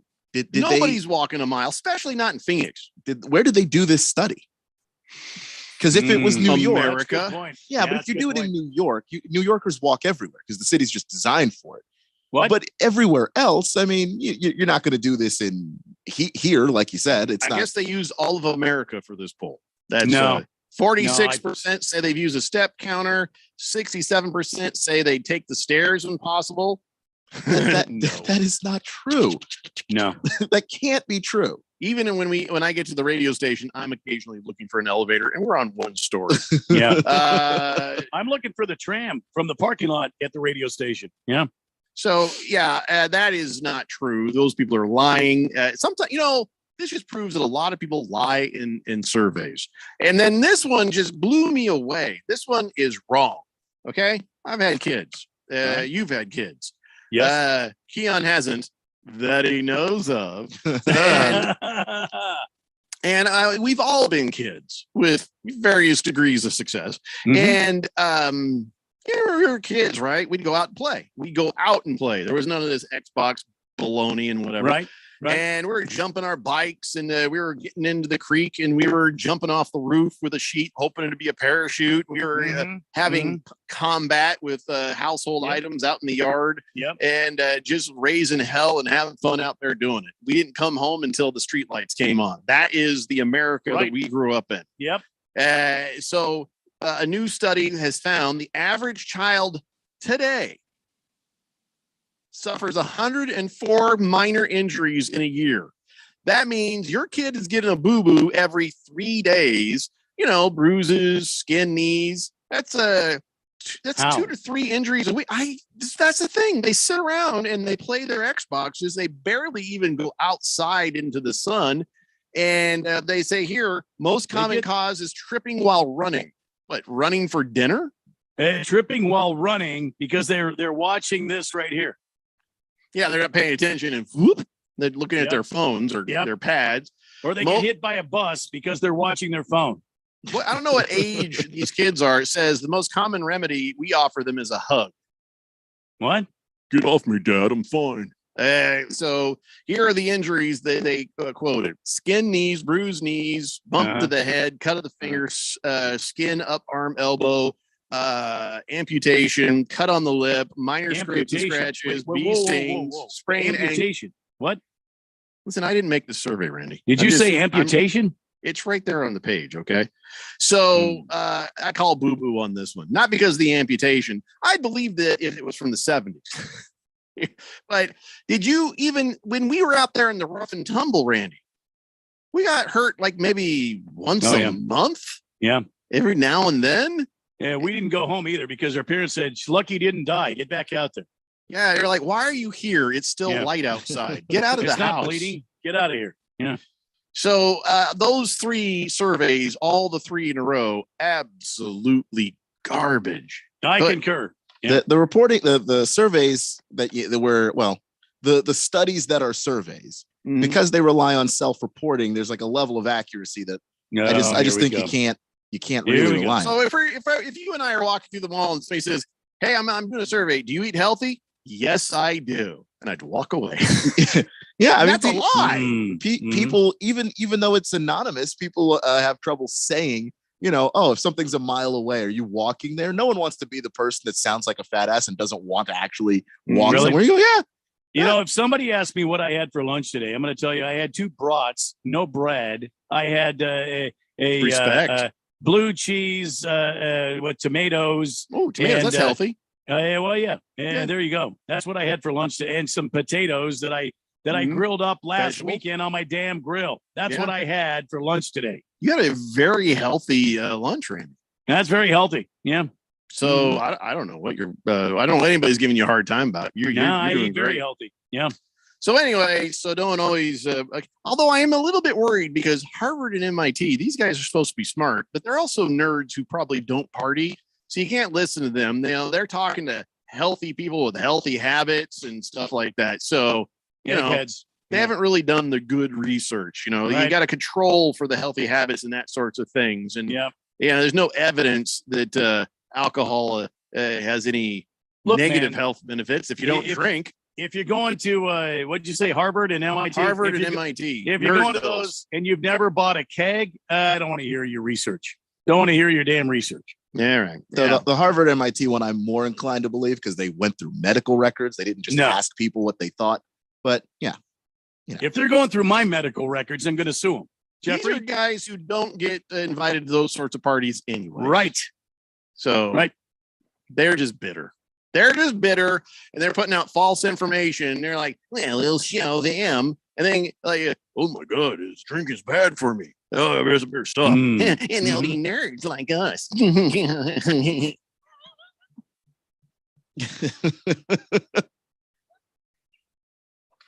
Done with this. Done with those studies.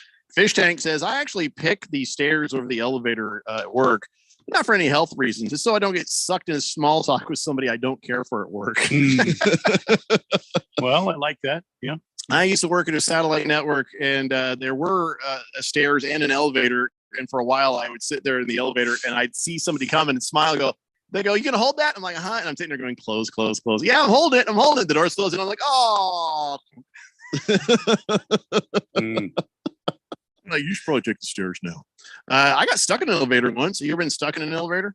No. Yeah, that was interesting. Sounds like a nightmare. I was in an elevator earlier this week, and a guy that's about half my size slinked in as the doors were closing. Oh, I hate that. And I said, look, dude, you need to gain some weight. You should have started jumping up and down. And he'd be like, oh, God, what are you doing? I do that for fun sometimes to the kids. Dad, please don't. We don't want to die. It's like we're up on the second floor. I think we're going to be fine. Yeah. Yeah. Here's the thing you don't know when you get stuck in an elevator. Cell phones don't work great in there. Mm-hmm. So then you have to use that little phone there and boop, boop, boop. Yeah, I'm stuck in an elevator. Can you send some pizza down? Sir, it's been 10 seconds. I'm not going to make it if you don't send some pizza down. All right. So we come back. We were starting to talk about Major League Baseball. We'll get back to it. There's been some guys suspended, and there's a new technology in play. And I want to see what Randy White thinks about that. It's the Daily Blender here on 1580, The Fanatic. If you're an IT professional looking for an opportunity with great benefits and the freedom to creatively solve problems in a career with great growth potential and a team environment, look no further than Affinity Technology. Serving the Valley since 1992, Affinity Technology is looking for a level 1 tech to develop and deliver excellent solutions and outstanding customer service. Visit atechaz.com/jobs and get started with your future today. That's atechaz.com/jobs. I represent low-cost airlines, and we know a lot of you are not traveling right now, and we understand. However, if you do need to travel between now and the end of the year, now is a great time to lock in some of the lowest prices we've seen in a lifetime. Hey, in normal times, we can save you up to 75%, but now airlines are practically giving away seats. We have inside deals on over 500 airlines. Here are a few sample round-trip deals we found. Seattle to Vegas, $35. Chicago to Atlanta, $85. Los Angeles to Atlanta, $100. Of course, there are some limitations, but the airlines want your business right now. And cancellation and change fees are flexible. So fly somewhere this year, book now, save a ton, call right now. 802-341-4535. 802-341-4535. 802-341-4535. That's 802-341-4535. Public service announcement from Summit Male Medical. Guys often confuse erectile dysfunction with low testosterone. They are two different issues with two separate treatments. ED is simply a blood flow issue. Low T is a health issue. Symptoms include lack of muscle mass, gaining a few pounds, low energy, irritability, low libido. At Summit Medical, we treat both because we're experts at both. We've been here in the Valley since 2008. We've treated tens of thousands of patients, not only from here, but all over the country, coming to us specifically. And compare our pricing with others. We are the low price leaders. And combine that with the most experienced staff in the business for ED and PE treatments, and that is an unbeatable combination. We dare you to compare. Please do. So if you're having intimacy issues, please let us show you how we can help you tomorrow if you call today, 480-398-1000, or go to summitmailmedical.com. It will be the best call you ever make. Distracted driving is dangerous, Arizona. When you pick up your phone to send a text message, you're putting lives at risk. When you pick up your phone to take a call, you're putting lives at risk. When you pick up your phone to check an email, you're putting lives at risk. And now, when you pick up your phone while driving, it's also against the law in Arizona. Don't get a ticket. Don't pick up your phone. Sponsored by Arizona Chapter, National Safety Council, and Governor's Office of Highway Safety. We've got the Big P podcast. Fantastic. Never miss your favorite host, that big interview, or your favorite show again. That's just about the most fantastic scheme I've had to date. Check out our podcast library. Download your favorite shows you want to hear and listen to it whenever and wherever you want. It's like audio magic. My. Get your ear on now at 1580thefanatic.com.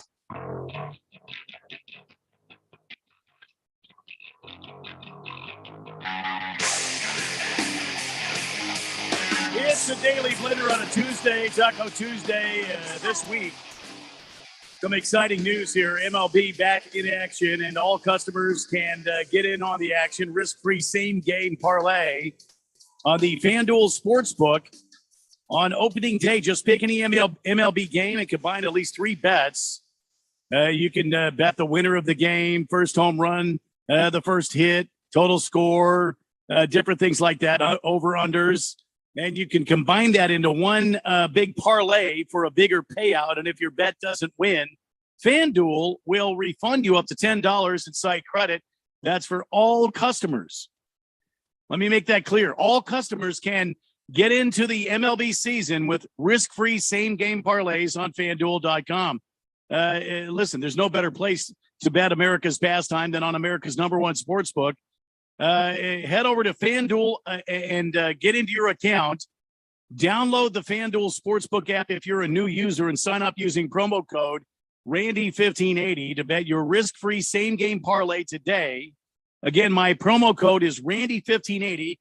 That'll tell them that I sent you, and get in on the action on this MLB same-game parlay. Remember, you got to be 21 or older, present in Arizona. First online real money wager only, $10 first deposit required. Bonus issued as a non-withdrawable site credit that expires in 14 days after you receive it. Restrictions apply. See full terms at sportsbook.fanduel.com. Gambling problem, 1-800-NEXT-STEP or text NEXT STEP to 53342. So a while ago, we had a brief conversation about, the comparisons between Shohei Ohtani and Babe Ruth. And Just Tip says you can't compare Babe Ruth to Ohtani, but you can compare each to their own era. Babe Ruth dominated his era. Ohtani does not dominate this era. But the problem with that kind of thinking, though, Just Tip, Ohtani would have dominated Babe Ruth's era.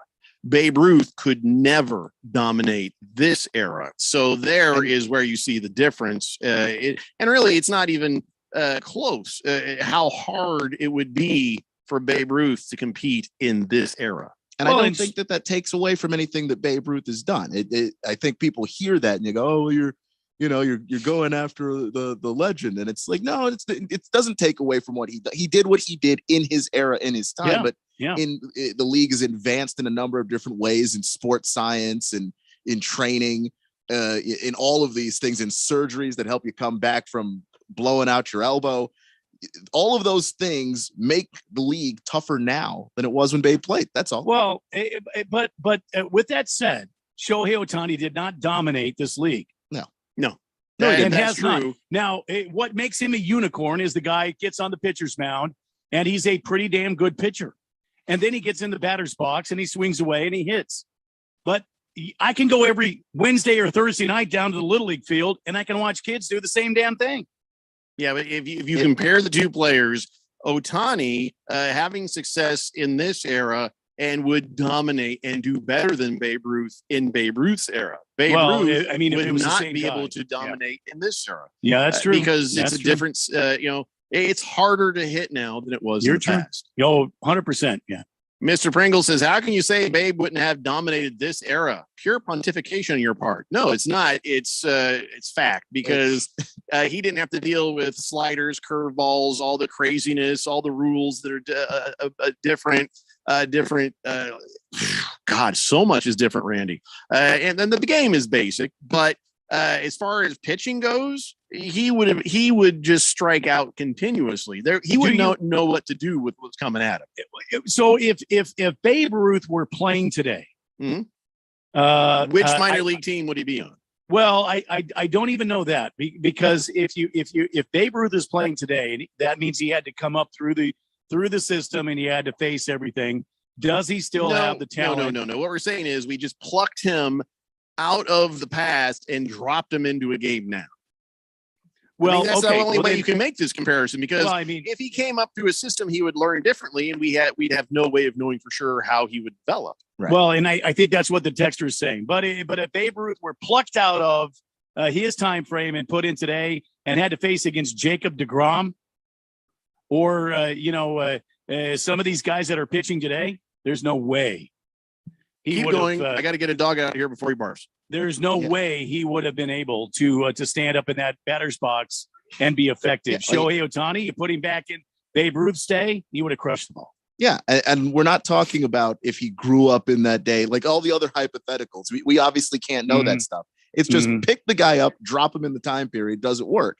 And baseball is one of those sports, I think, where the development is so obvious that we know what wouldn't have worked. Well, Football is another one of those sports, but golf hasn't changed that much, really. Well, golf has changed quite a bit. It has, but I think you'd have a much easier time saying that someone could be dropped from one era in golf to another one and adjust. I don't know that you can do that.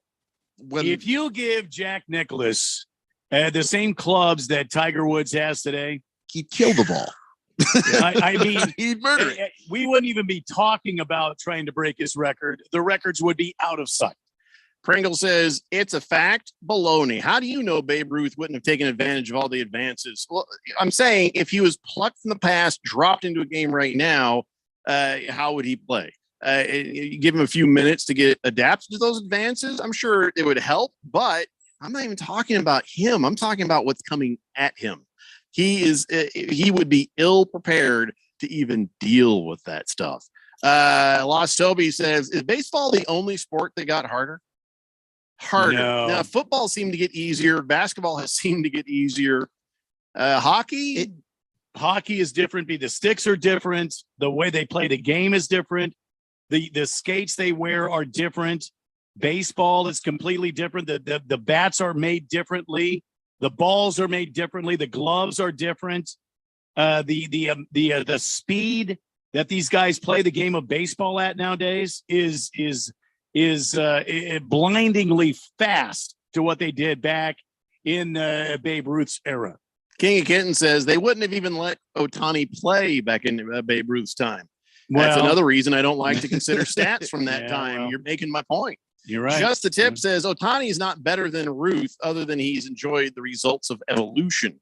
The evolution meaning that he came up in this system and is playing in a harder way. So I guess that's a fair point to say. Well, yeah, it's don't get mad at me, but it is oddly reminiscent of the trans argument right now, where people are saying, well, if somebody decides that they're going to be a woman rather than a man at this moment, you should let them immediately compete in sports. And I'm like, well, that person has enjoyed the results of their evolution with testosterone. And it's like, you can't just flip a switch and say, I'm a woman now and get to compete. It makes it unfair for the other ladies. So if we were going to make this same argument with these two players going, it's just a dumb, fun conversation to talk about. Oh, if we could do time travel, what would be different? Yeah, and the difficulty of playing baseball now is far higher than it was then. That is a fact. Now, whether Ohtani came up in the harder era and Babe Ruth didn't, sure, those are things that muck up the whole thing. But this isn't science; it's just a conversation. Yeah, and baseball is just fun because we know a lot of the data. So you're able to look at it and go, okay, these are just pitches that Babe Ruth has never seen. He wouldn't have known what to do with, 99 miles per hour coming from Noah Syndergaard ever in his life. And that's not his fault. He just played in a different era, which is all anybody's saying. And I don't think it's saying that that Babe Ruth couldn't catch up to it.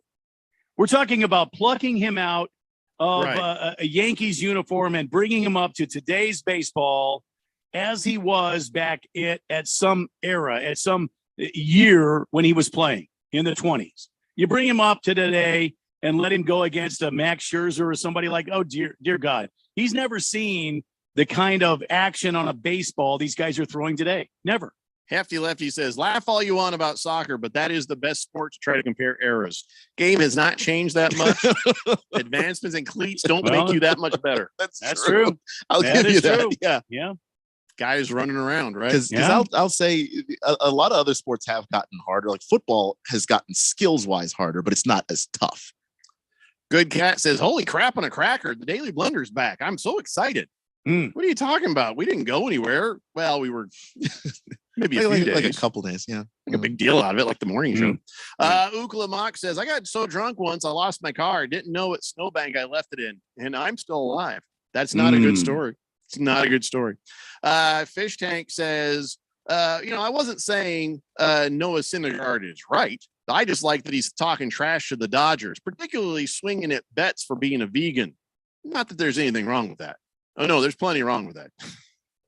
I mean, if he wants to be, I mean, it's his, it's his ruined taste buds. Yeah, look, if it makes him feel like he can play baseball better, all more power to him. But I'm going to eat red meat every chance I get. It's more for the rest of us, really. Random Texture says, hey, I got some sports news for you. Portland Sea Dogs are going to be playing the Pawtucket Paw Sox and surprise Arizona T-ball action later this evening. What? I don't think that's even true. No. Mr. Pink Eye says, here's a smart bet. Bet $1 that the Cleveland Guardians won't make the playoffs. I don't even think the odds are very good on that at all. Lefty. They're not a bad team. They finished second last year behind the White Sox. What are you going to say? Hefty Lefty says Babe Ruth wouldn't even make it in the stadium because there's no smoking allowed. It's true. He was always smoking. You can't smoke in the dugout. Pringle says, so by your thinking, Bob Gibson couldn't compete in this day and age? Bob Gibson absolutely could. He threw the ball hard. Why are you muddying the water, Pringle? We're just talking. Bob Gibson, Sandy Koufax, absolutely they could. You're damn right they could. Senior Wagenbake says, so they won't let Bruce Jenner play any reindeer games? No. Unless he identifies as a reindeer, I think at this point, no. Dropping the Soap says, one time I got so drunk I had to take a bus home. I know it doesn't sound like a big deal, but I've never driven a bus before, especially not drunk. Yeah, I've heard that joke before. I hope that's a joke. Just the Tip says, would pitchers from Babe Ruth's era know how to throw today's baseball off today's mound? No. The mound is farther back. It's higher.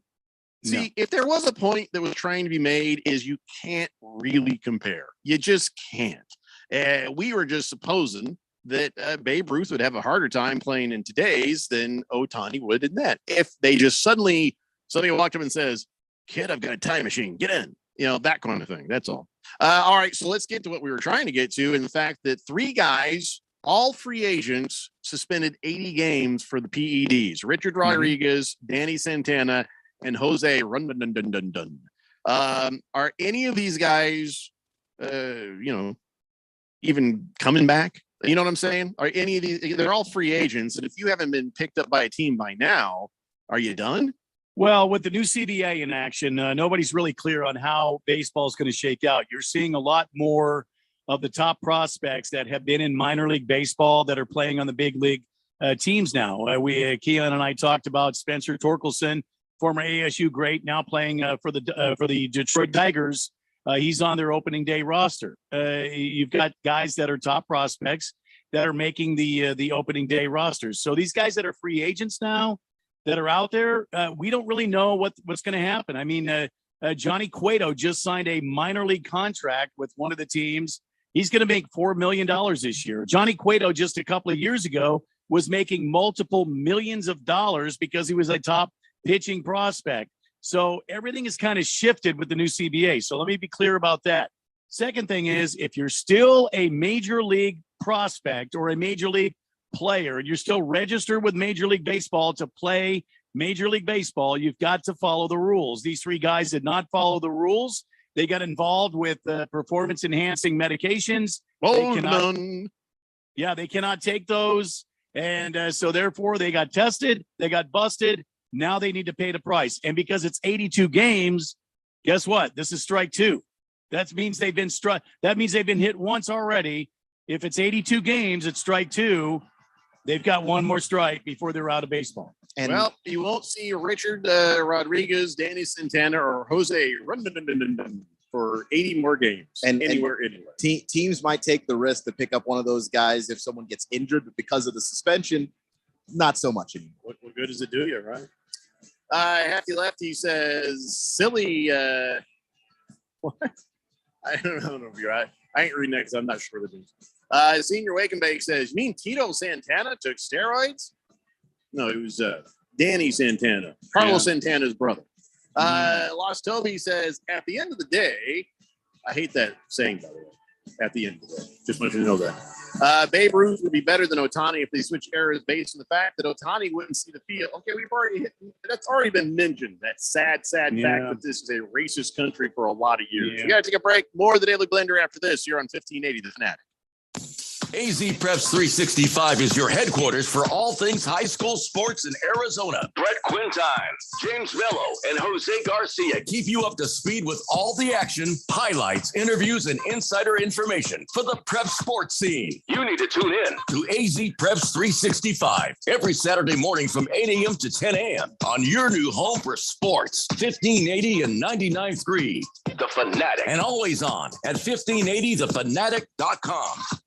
There's no part of our bodies that put in more work than our feet. And with all that work, your feet can start to ache. But luckily, there's relief for our overworked feet. Skechers Arch Fit Footwear for men and women.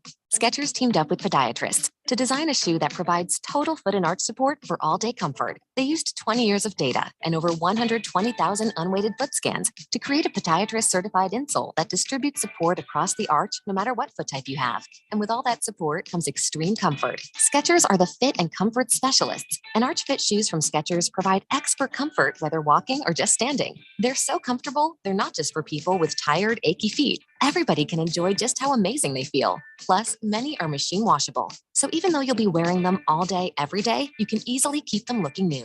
So give yourself some soothing comfort and support with podiatrist certified Skechers Arch Fit Footwear. Your overworked feet will thank you. See all the styles of Arch Fit Footwear for men and women at Skechers.com, the Skechers store near you, or wherever stylish shoes are sold. Your home has gone way up in value, but have you taken advantage of it? This is Rob Canyer with a phenomenal opportunity to tap into some of your home equity, earning tax-free income and eliminating your mortgage payment while staying in your home as long as you want. With home prices leveling off, don't wait to learn more about the new reverse mortgage. This is a safe and proven money-saving and tax-free income opportunity for homeowners age 62 and older. Call me, Reverse Rob, and learn more today at 602-REVERSE. That's 602-738-3773, or download my app by searching Retire Right with Reverse Rob. Steve Juricher, after working in financial services for over 20 years, I finally confirmed what investors really want, including me. And it's simple. All they're asking for is 20% annual return with no risk at 100% liquidity. Here's the problem. A money market is safe and liquid, but offers almost zero yield. Mutual funds and ETFs are liquid with upside potential, but aren't safe. A carefully selected next generation index annuity through IQ Wealth may offer 10% ample liquidity, principal protection, and a lifetime income yield potentially double to triple that of quality bonds. By yielding more income using fewer dollars, our system allocates more money for you for capital growth. It's a winning combination. Call leading annuity authority Steve Jurich now, 480-902-3333. Guarantees rely on the claims paying ability of the insurer, so compare with Steve, 480-902-3333. Call Steve now. KQFN Tempe. Also transmitting on K25CD Phoenix at 99.3 FM and K240U Mountain Hills at 95.9 FM. It's time for the third hour. All right, people, settle down because it's time. Time for what? Showtime. When does it start? Right now. 3, 2, 1. Let's get on with the show. Let's do it.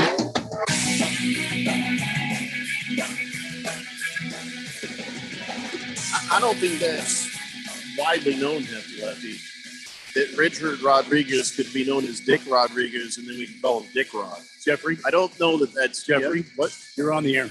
Oh, hi. Hey, everybody. It's 5 o'clock here on the Daily Blender. I'm your good friend, your radio pal, Jeffrey O'Brien, alongside Randy White. We got Keon Rose in the control room, and you guys are on the Fanatic text line, 888-368-1580, broadcasting live in the Harmon Solar Studios in Scottsdale. So there was one more thing about baseball that I wanted to talk about, Randy, and then we will probably get into a whole bunch of NFL stuff. Oh, I hope some NFL quarterbacks. All right, here we go. Maybe, yeah.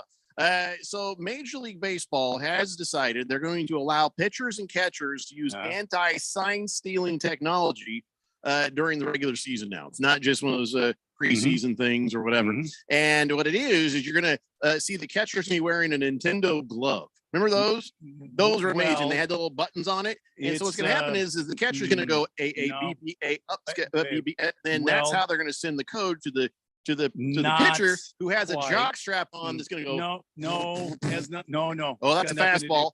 No, that's a Jeffrey, walk this guy. It's got right. Jeffrey, It's got nothing to do with the jock strap. No, I'll be honest. I didn't read the entire story. I just assumed. Yeah. It's a pad like a wristband that the catcher will wear, and he will input a combination of numbers. There's a listening device that the pitcher will have on under his hat. And not unlike what a NFL quarterback has, a sort of a listening device here. He will get these signals from the catcher. Therefore, the runner at second base, the third base umpire, the third base coach, the first base coach, nobody's going to be stealing signs because these guys are going to be doing this combination on their wrist. And a lot of what I understand, a lot of players are raving about this technology. Okay, so how do you feel about this? Because it's a time-honored tradition in legal ways to steal the signs by watching, observing, not by electronic means, but, looking at you, Astros. But to be able to watch it and go, okay, I think I know what's going on here. So are you good with this technology, or do you feel like it takes something away from the game? Got no problem with it. It's just another way that the defense is giving signals to their fielders and to the pitcher that the offense cannot pick up. And I have no problem with it whatsoever. I am not a closed-minded, traditionalist, purist kind of person that does not want change in baseball. So I've seen it in action. I've watched some of the games. It doesn't take a lot of time. It is very quick. It's very accurate, and the players like it, so I like it. And also, there's still going to be that psychological element. I mean, there's still going to be guys that tip pitches, have some kind of tell. You're still going to have to observe what's going on defensively or as a hitter if you're on base. There's still going to be signs and cues you can look for. It's just not going to be the ones that it used to be. So what Keon is saying, a pitcher might do something to tip his pitch when he's going to throw a breaking pitch. I understood what that meant. Well, I'm not saying it for you. I'm saying it for anybody that might be listening that doesn't understand what we're saying. Hefty Lefty says the device looks like the catcher is about to say, it's morphin time, and then turns into a Power Ranger. I'm all for it. Well, look, anytime a catcher can just like morph into something great and just beat the hell out of a batter, I'm all for it. No, that says you morph into Nolan Ryan. Dropping the soap says, I wonder what split finger will feel like on my sack. No, it's number not one connected to the jock at all. No. Shh, don't ruin it for me. Number one Rattlers fan says, who cares about NFL? Yak. It's Rattler season 3-0 and defense is playing awesome. Can't we just have both, Rattler fan? We don't need to just bash one, and you don't have to cut off their knees to make yourself feel taller. I mean, there's room for indoor football league as much as there is NFL. I mean, and congratulations to the Rattlers for starting their season undefeated.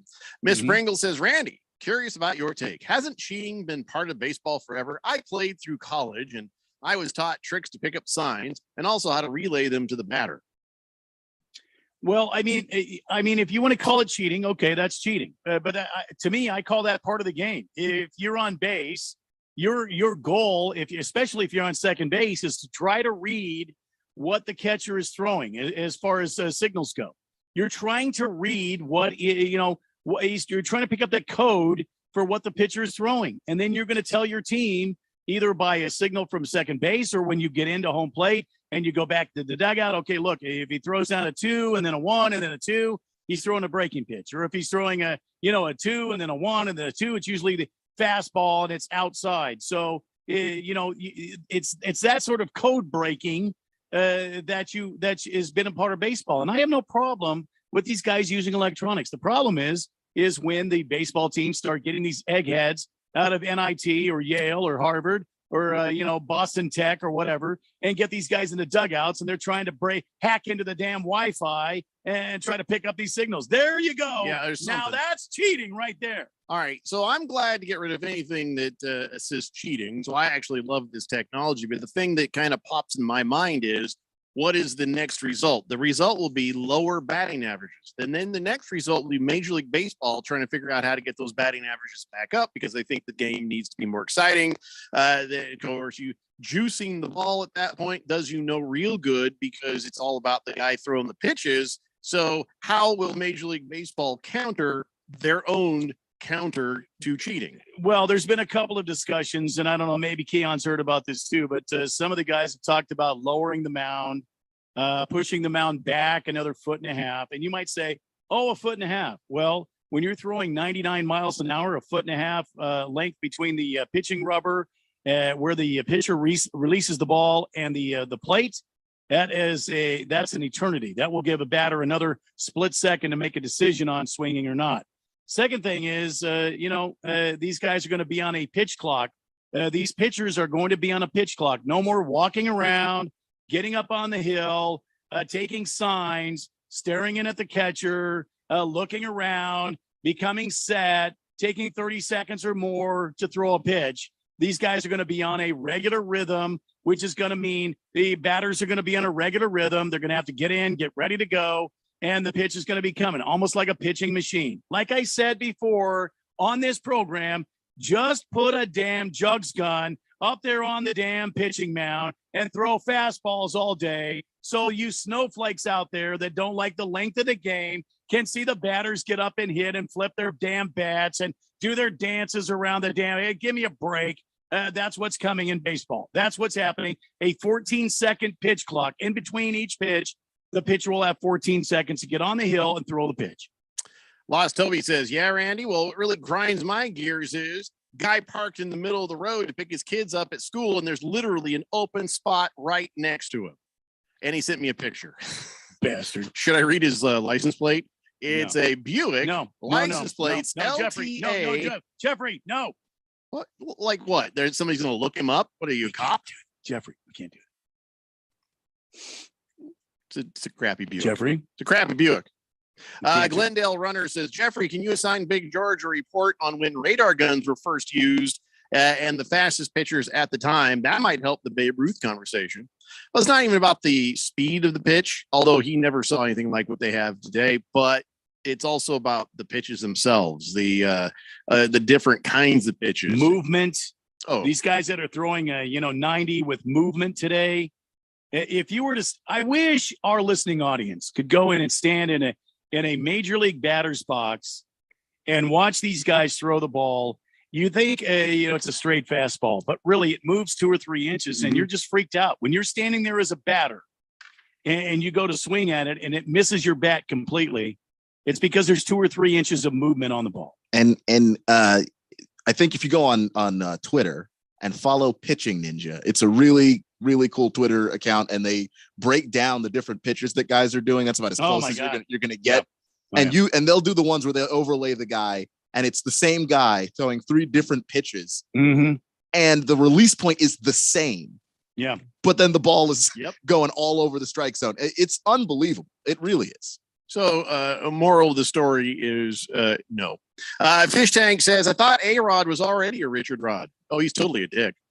Chief Skull says, afternoon, gentlemen. I signed up for Major League Baseball TV so I could watch my Twins win the World Series this year, but I can't watch the Diamondback games on Major League Baseball TV, even in preseason. I can only listen to it on audio. That's BS.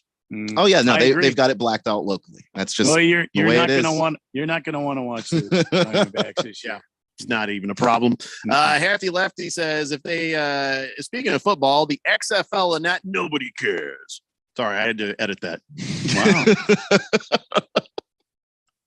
Nobody cares. I'm just going to throw that in there. Anytime somebody tries to talk about XFL or USF, nobody cares.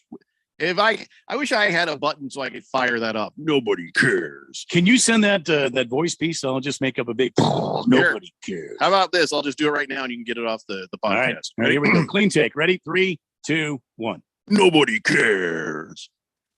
Is that all right, or should I do it again? No, one more. More gusto. Okay. Nobody cares. Nah, it's a wimpy. What? Nobody cares. I don't want to overmodulate here.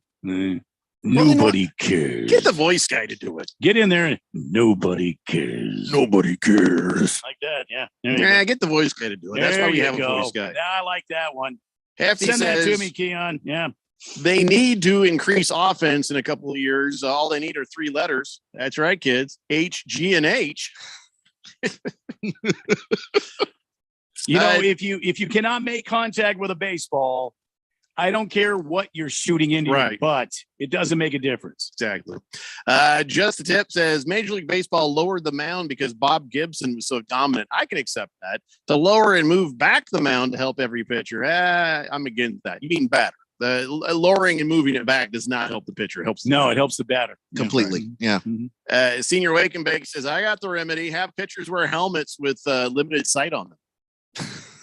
So they have to look through like they have to wear a knight's helmet. They have this like slot that they see through. They're like, oh jeez, I'm not sure even I don't even know if I'm looking the right way. So all right, so that's enough baseball. I think it's time now to move on to football. And we're going to talk about players in a moment. Right now, I want to talk about Keon's horrible team, the Washington Commandos. Now, I say horrible team. I don't mean your coach. I don't mean your players. I mean the owner. And now there is a new scandal. That's right, kids. Oh, no. Another new scandal. I guess you guys didn't talk about this yesterday. No, the story was developing during the show, and we had the half show, so we didn't get to it yet. So, if you do bad as an owner of a National Football League team, you're still a made man. You are protected. You are connected. They're going to pretend that your wife is running the team when everybody knows damn well that's bold bleep. And so, they're like, hey, we got you, buddy. All right. Yeah, crazy kid. And then, all the other owners are like, yeah, that's right. You protect him because if anything here happens, you better protect me. So if I expect that, then we got to say, oh, it's the club. Except for if you don't pay your dues, then the rest of the club is like, get them the hell out of here. So it wasn't enough for the sexual harassment or the thing with the cheerleaders. It wasn't enough that you had the name a racist football team for way more years than you probably needed to. It wasn't any about the Senate investigations and all the other things. It wasn't even that. No, the thing that's probably going to get him ganked is going to be that they maybe withheld some payments from the league of the ticket sales. That is the death of Dan Snyder. If they find out that's true, that'll be the end of Dan. They will kick him out for that. You can do anything you want. Rape a woman, kill a guy. You can do anything you want. But if you withhold money from the rest of the league, unforgivable. I mean, don't mess with the money. That's the one thing I learned when I was watching The Wire. That's my favorite TV show. Still gotta watch that. And you still gotta watch. I'm not watching it until you watch Three Amigos. Okay, well that's gonna be easy. I'll be watching Three Amigos this week as soon as I can figure out. Last week and the week before. I did not say it the week before because we literally only talked about it last week. You've said it for 3 weeks. 3 weeks. No, it hasn't been 3 weeks. Rethink your life. It's been 3 weeks. 3 weeks since before your mom came. Think about it. But back to the Washington Commanders stealing money from the league, not turning over ticket money. I mean, this could be your best day ever. This could be the out. Exactly. The problem with that is they've already denied the accusation and said, and they were pretty blunt about it. I believe the thing that they put out, the statement they put out was that if he said that we withheld money, he's committing perjury, plain and simple. There was a very aggressive language, not defensive at all. So I don't know what they will have been caught doing, but boy, if that's the case, I'm about to throw a party. At this moment, all the other owners were like, okay, we need to know for sure. Now you've brought the magnifying glass onto the organization. Now, of course, the Washington football team's going to say, well, all that stuff is independently audited and controlled and looked at, but leave it to Dan Snyder. If there's anybody who's going to be doing dirty, it's going to be that guy. Now, here's how this whole thing works. 40% of the gate from every home game goes into a league-wide pool that goes into equal portions to all teams. Home teams deduct 15% of the total ticket revenue for expenses, making it basically a 66-34% share. Gross of it, 60-40 split of the net. So if they're withholding some or a bunch of that money, if they're cooking the books, now remember when the congressional investigation are saying it looks like they've got two completely different sets of books. Now you know why they would. You have two sets of books. One you show the NFL, the one you actually do real business on. And if they find indiscretions between the two different sets of books, if they establish that there are two, the NFL is going to fry Daniel Snyder.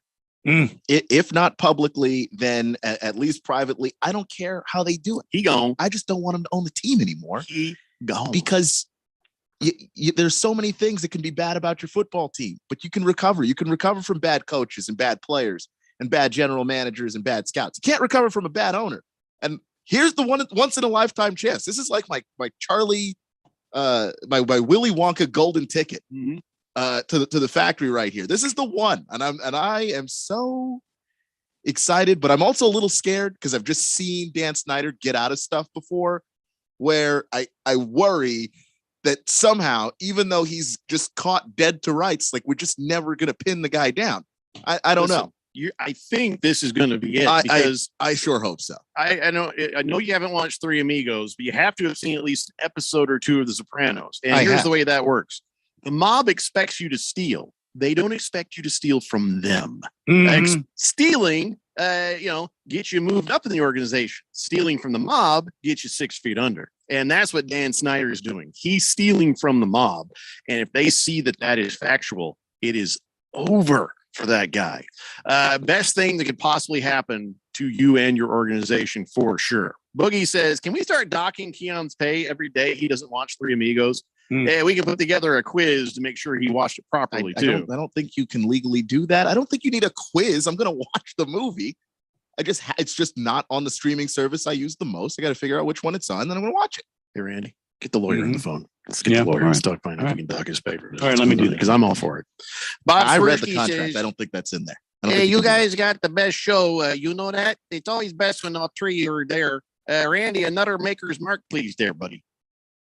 Thanks, I'm Bob sorry, Swirsky. We appreciate that. Maker's I was Mark. working with. Yeah, he's trying to get the lawyer on the phone because we want to dock Keon's pay. I'm trying to get the lawyer. Chief Skull says, I have to say, these new team names suck. The Cleveland Guardians, the Washington Commandos, Commodores, whatever they are. It all sounds like children's toys. I don't know. I think the names do have a kind of generic feel to them, but that's mostly because we're not used to them. They you'll get used to them and better than the alternative. If it's racial and, the Cleveland Indians, you might have been able to keep if you hadn't had that racist cartoon. So you sort of lost the goodwill to even do that. Washington Redskins, 0% chance that needed to continue. So Chief Skull says, if Daniel Snyder gets ousted as owner of the Washington Commandos, my suggestion that may give the NFL another minority owner, it should be Lionel Richie. Why do you think he would even have enough money? And why do you even identify him as somebody who Lionel Richie? Come on, man. Commodores and then his own solo career. Oh, but they're the Washington Commandos. He's got millions of dollars. You need billions of dollars. You have to be this tall to ride the ride, man.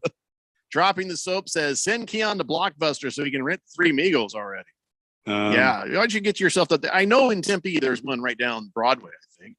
At least there used to be. A Blockbuster? Right. Yeah, Blockbuster. They went bankrupt. I don't think they still exist. 5 or plus years ago. I remember seeing a story like 4 years ago about how the last Blockbuster in America was in like Alaska. Yeah, I think it's still there. Lawyer wants you to call him after the show, by the way. Will do. Might want to think about it's getting very ominous.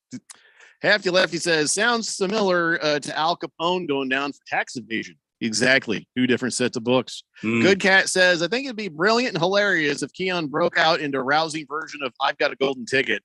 Keon is the Charlie Bucket of the Daily Blender for sure. Just Tip says Keon's watching subtitled Korean murder mystery movies, but he can't bring himself to watch the Three Amigos. Come on, Keon. I'm halfway through Memories of Murder on your suggestion. You should do the same for Three Amigos. Yeah, I wasn't watching Memories of Murder instead of the Three Amigos. South It's a Korean? movie that's been out for a very long time. I like it. Korean murder mysteries. Yeah, it is. It's called Memories of Murder. It's very good. If it was North Korean, there'd be no memories of it at all. All right, we have to take a break. When we come back, we'll talk some more football. Maybe actual football. Maybe not so many scandals. It's the Daily Blender here on 1580 The Fanatic. This is Brent Musburger's Action Update on 1580 and 99.3 The Fanatic. Heads up, sports bettors. Right now, you can try VSiN All Access free for 30 days with no credit card required. Visit vsin.com/free month to sign up now. The college basketball season in the books after Kansas won the national title on Monday night, and they are one of 3 teams tied with the best odds to win next year's national title as Kansas, Arkansas, and Duke. They are all paying out at plus 1,300 to win it all next year. They are followed very closely by Houston and UCLA. They each pay out at plus 1,400. And then you have Kentucky along with North Carolina and Baylor. They're paying out at plus 1,500. Arizona pays out at plus 1,600. For the latest odds all the time, visit vsin.com. I'm Matt Pauley on Arizona's sports betting station, 1580 The Fanatic.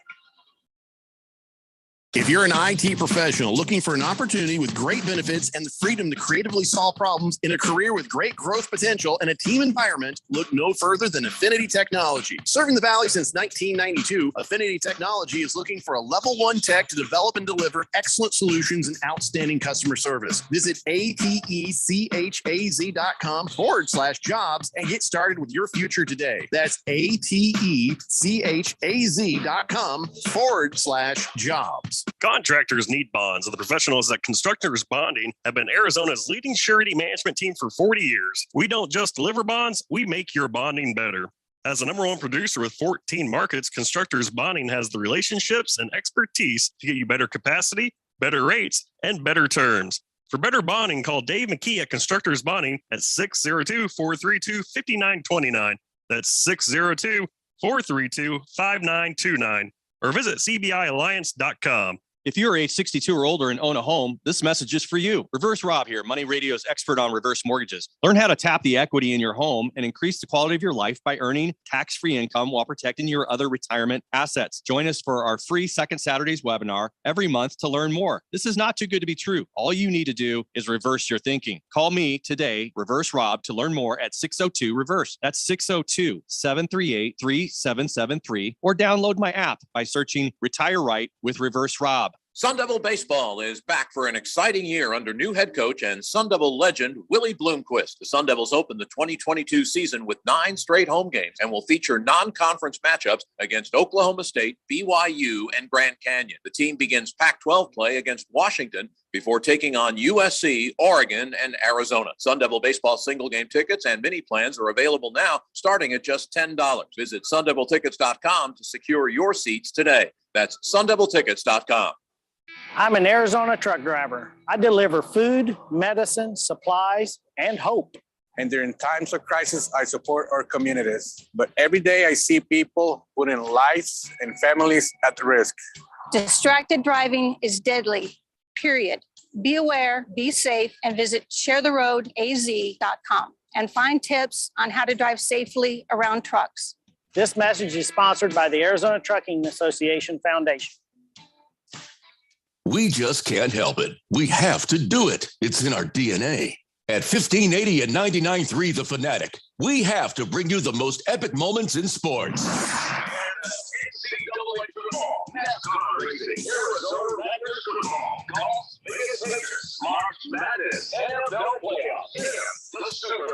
Yeah, we can't help it.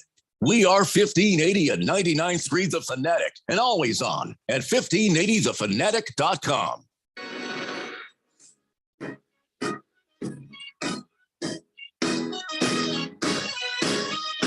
So David Blender here on 1580 The Fanatic. And yes, Blissful Hayes, there's a guy working on a thing, doing a thing. So hang in there.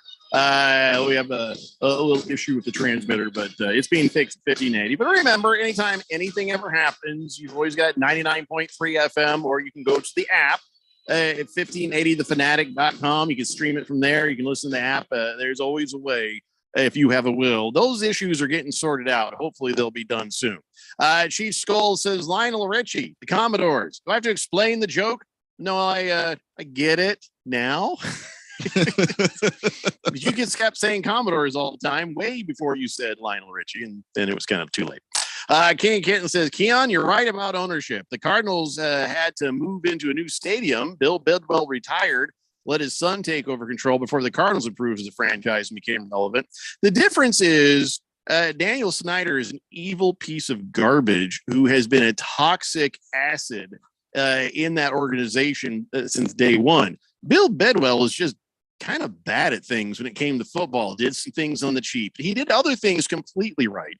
And he wasn't a bad guy. He was just, not really doing it the way we hoped he would when he first showed up to town, which was, hey, spend some money. Let's make some right moves. And absolutely, once Michael Bidwell got control of the team, things started going the right direction, and that's all good. But that's not, I don't think you could ever send any toxic thoughts Bill Bidwell's way, can you, Randy? I mean, you've known of him and about him longer than I have. I don't know of any scandals. I mean, when I think of Bill Bidwell, I think of the McCaskey family with the Bears, and I think of the Ford family with the Lions. Now, since Michael Bidwell's taken over, we've had some success. I would not call last year successful. All right, but still way better than it was in the 80s and 90s. Yeah. Oh, yeah. Tons better than it was. Yeah. Of course, Ron Rivera is absolutely convinced that the Commandos are, it's so funny. He's just like blinders on. He's like, I like almost too much in the other direction, because Alex Smith was saying, you notice all that weirdness and drama, and so it finds its way to the locker room. It finds its way to the field. How can you not in Washington, have all that stuff, the ugliness find you? Ron Rivera is just like, everything's great. Year 3 is when the Commandos are going to take another step. We're going to be better than ever. Yeah. Okay, Ron. I like Ron because he's a truly good dude. Keon, this area is hungry for a winner, and they want a winner, and I want to win. Ron. What? You know who you coach. No, listen, what happened my first year was an anomaly. I don't get too caught up in that. My second year, it's kind of on par. Maybe a step back, because even though I felt we were immature, I was hopeful we get it straightened up and could work in the right direction. And this is the year that we're going to ascend. And we're going to be ascending. We are down from 8 scandals a year to 4 scandals a year, but there's still multiple scandals a year. I don't know what you're talking about. Ron. We're playing football. Yeah. And about that football, it's 500 football. 7-9. So it's not 500. That's below 500. Yeah. 7 and 9, followed by 7 and 10. 3. We're going to take another step. Yeah. Okay. Wow. Hope Carson Wentz is the guy. Yeah. Oh, I've never heard Ron Rivera do that, Jeffrey. That was amazing. Spot on. Whatever you read it, you got to know that he's just spot damn on. Yeah. He's a Ron weird Rivera, place. I basically turned Ron Rivera into a church camp, prayer leader. Yeah, like a 20-somethings youth pastor, right? That's just going to break out his guitar and. Well, I mean, ever since he had the cancer thing. I beat cancer. He's probably very positive now. He's very positive that he just can't even go anywhere near the scandal. He does not want any of that to drip on him. And I don't think anybody would say it does. But, okay, tone it down a little bit there, Ronnie. Tone it down a little bit there. And, we respect you. All right. You've earned that. And is that what he's doing, though, Jeffrey? Or is that what he's portraying to the press? I don't know. I swear to you, it seems like he's just don't ask, don't tell situation. He just is like, seriously, don't want to hear about it. It basically is that. I mean, they hired the 2 big hires after they moved on from Bruce Allen was that they brought in Jason Wright and Jason Wright was going to run the football operations side of things. The pay, the fan engagement, the ticket pricing, all of that stuff. And then Ron was going to run the football side of stuff. So Ron is still to this day trying to hide from all of the other things that are just outside of his job, but he's the guy that has the most power in that building outside of Dan Snyder. Do you really believe that, though, Keon? Really? Do you believe that Ron Rivera is the most listened to man in that building? Outside of Dan Snyder, I do. Because when they hired him based on Ron Rivera is a guy that's going to build a culture here. And so Ron Rivera got hired first, and then Ron got to hire his general manager, and Ron got to hire all of the other people that are now underneath him. So he's got the clout. It's either him or Jason Wright. Did he weld shut the door between the front office and the locker room? Yeah. I guess that's the same question I'm going to ask. Well, no, but I've got to ask then, if that's the case, why the hell is some of this stuff still going on? Well, because some of this stuff is from the past. Yeah, it's historic. It predates him. And so now that they're being investigated, all this stuff is starting to come back up. And Ron would like to not talk about it anymore. He would like to move on in a football direction. But I'm sorry, when you took the job for this particular franchise, you just had to know the distractions are there. And Alex Smith is 100% correct. You can ask every other person that's ever played it for this franchise. There's a certain level of noise you've got to learn to block out. Jagdog says, Jeffrey, what would Jerry Jones' reaction be to Dan Snyder stealing money from the NFL? We only have one shot at punching a dump delay, so I can't even begin. I wonder how that friendship's going. Let me tell you something right here. Dan Snyder's going to find himself at the bottom of a ditch, and he's going to be dead. I'll tell you what, I can't even bring myself. I'm so mad. I'm angry. I said, Dan Snyder taking my money. I want to set him on fire. I'm going to shove certain parts of his body and the other parts of his body, and then I'm going to set that part of his body on fire. I can't believe he's taking my money. Jerry World needs another man. Oh, I want to hit the giant windows. You understand me? I don't have the money for that because this son of a bitch took mine. Well, okay. It'd be worse than that. It would be worse than that. Wow. Did I say anything you had to hit dump for? You did not. No. Okay. I wasn't sure. You started to go with something that rhymed with ditch, but so that was accidental. You don't have to dump me for bitch. So. No. Hefty Lefty says, I just want you guys to know that the last Blockbuster is in Bend, Oregon, and I do believe it's still alive. Okay. Really? I don't live in Bend, Oregon. Why would you know that? Of course it'd be Oregon. Because he probably Googled it. Big George says, I looked at Keon's contract and it does not say that you can't dock his pay for not watching Three Amigos. You just can't fire him for it. Well, as I said, Jeffrey, you need to call legal when you get off here. Well, that's Big George. He is the official counsel for the Daily Blender. Bruno Baller says, will you guys be broadcasting any GCU baseball this year? I think so. I hope so. I think there's a possibility. And hopefully during this very time slot.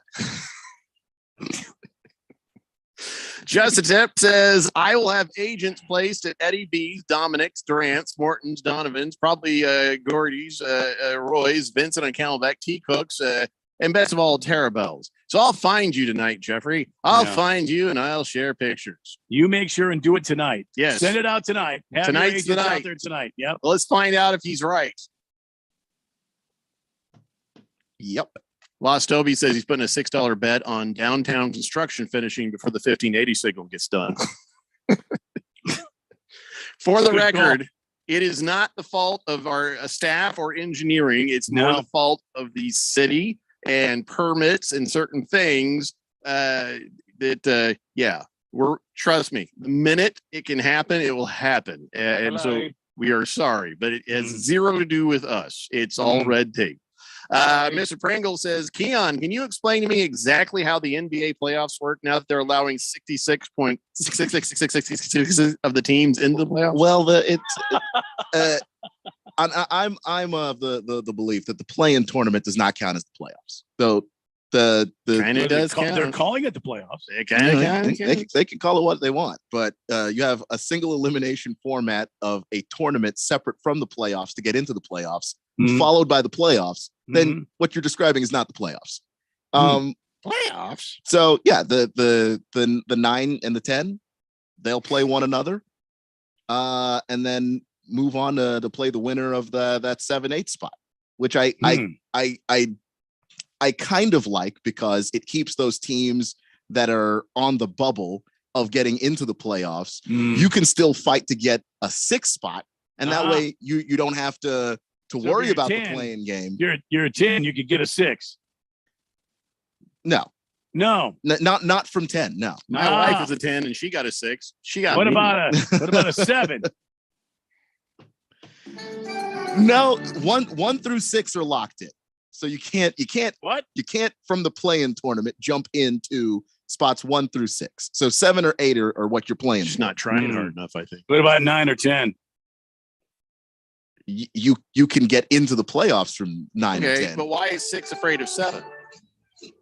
Because 7, 8, 9. Yeah. See, I got you on that one. I know. Oh, there it is. I know the joke. What joke? So there's another scandal brewing, and it doesn't have anything to do with the Washington Commandos. Oh, thank God. I can only take so many per week. That's right. Brett Favre. Remember he had that thing where he took a $1.1 million from Mississippi Welfare Fund. Oh, no. Is this still going on? No. He paid that off. Oh, good. All right. Yeah, slow road to China and with no interest, but he did finally pay that off. Well, now there's something going on out there about some political corruption. And I guess he was trying to make $20 million from his biomedical startup, Prevacus, which touted a treatment for concussions. And so there were some text messages that came to light where he was trying to get favors. Here is here's a couple of them. Get favors? He sent a text to one of his partners at the pharma company saying, "Don't know if legal or not, but we need to cut this guy in. Also, if legal, I'll give some of my shares to the governor." Oh, Brett. I don't think that's legal, Brett. Then he's trying to pressure a mayor into something. He's like, "Hey, mayor, it's 3rd and long. We need you to make something happen." And the mayor says, "I'll open a hole." Now, clearly, this guy doesn't know much about football, but still, after that happened, that little exchange, Favre met with welfare officials to reach an agreement on $1.7 million investment in the Prevacus, or whatever the hell it is. Why is the welfare officials donating $1.7 million in a company whose pills help concussion, allegedly? This is some corrupt stuff right here. They don't remember why. They were in the protocol. You're right. Is it possible to send a worse corrupt text than "it's 3rd and long, need you to make something happen"? And that was in 2018. And then, of course, that guy got out of office in 2020. He left office, and then he agreed to take stock in the company, and he admitted, "Oh no, the timeline doesn't look good, but I never intended to accept the stock." And he says, "I really didn't read that text." It's like, oh my God. I know what this looks like, but I promise. Yeah. So Brett Favre finding himself into another political, I guess it's another political scandal, because the other one was taking money from welfare and giving them nothing back. So feel better, Keon. It's not just the Washington Commandos deep in scandal. It's just Brett Favre on a personal level. Big George says GCU baseball actually plays number 4 Texas Tech tomorrow at 2 p.m. from Brazil Field at GCU Ballpark. Does that mean no Daily Blender? No, we haven't been contacted yet about when they want those games. So we might. It's a might. I don't know. But damn, I wish it was tomorrow. Yeah. All right, we got to take a break. Coming up, Big George's sports history and other assorted things. It's the Daily Blender here on 1580 The Fanatic.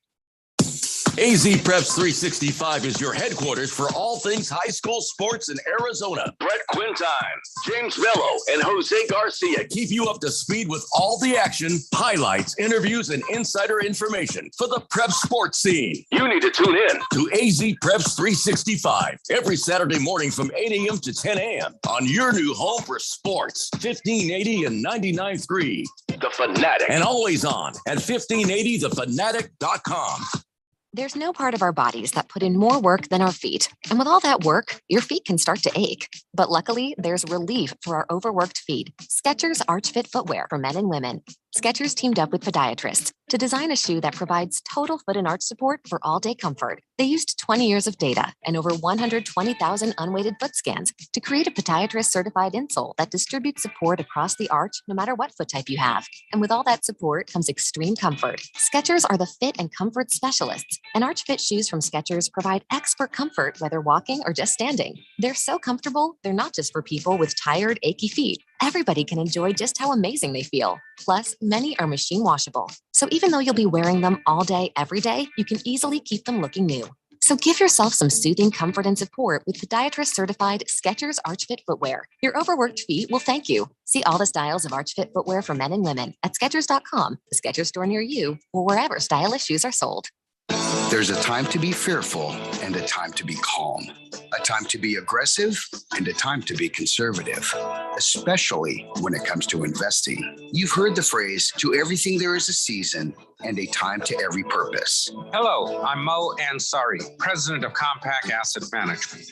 At Compact, we strive to provide you with the tools and experience it takes to be in the right place at the right time to grow and protect your hard-earned money.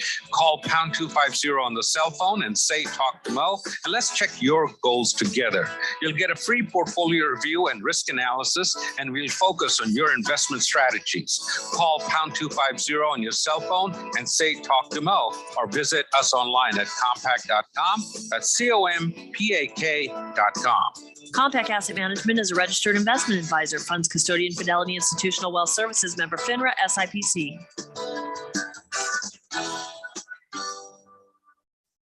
Contractors, listen up. This is Bruce Jacobs. Are you missing out on jobs due to lack of bonding? When your current bonding holds you back, call Arizona's #1 bond managers at Constructors Bonding. They have the market relationships and expertise to take you where you want to go, serving all types of contractors of any size and license in all states. When you need better bonding, call Dave McKee at Constructors Bonding, 602-432-5929, or visit cbialliance.com. I'm here to tell you about a technological shocker. Believe it or not, you can listen to us on your smart speaker. That's shocking. Wow. What a world we live in. All you have to do is say, listen to 1580 The Fanatic.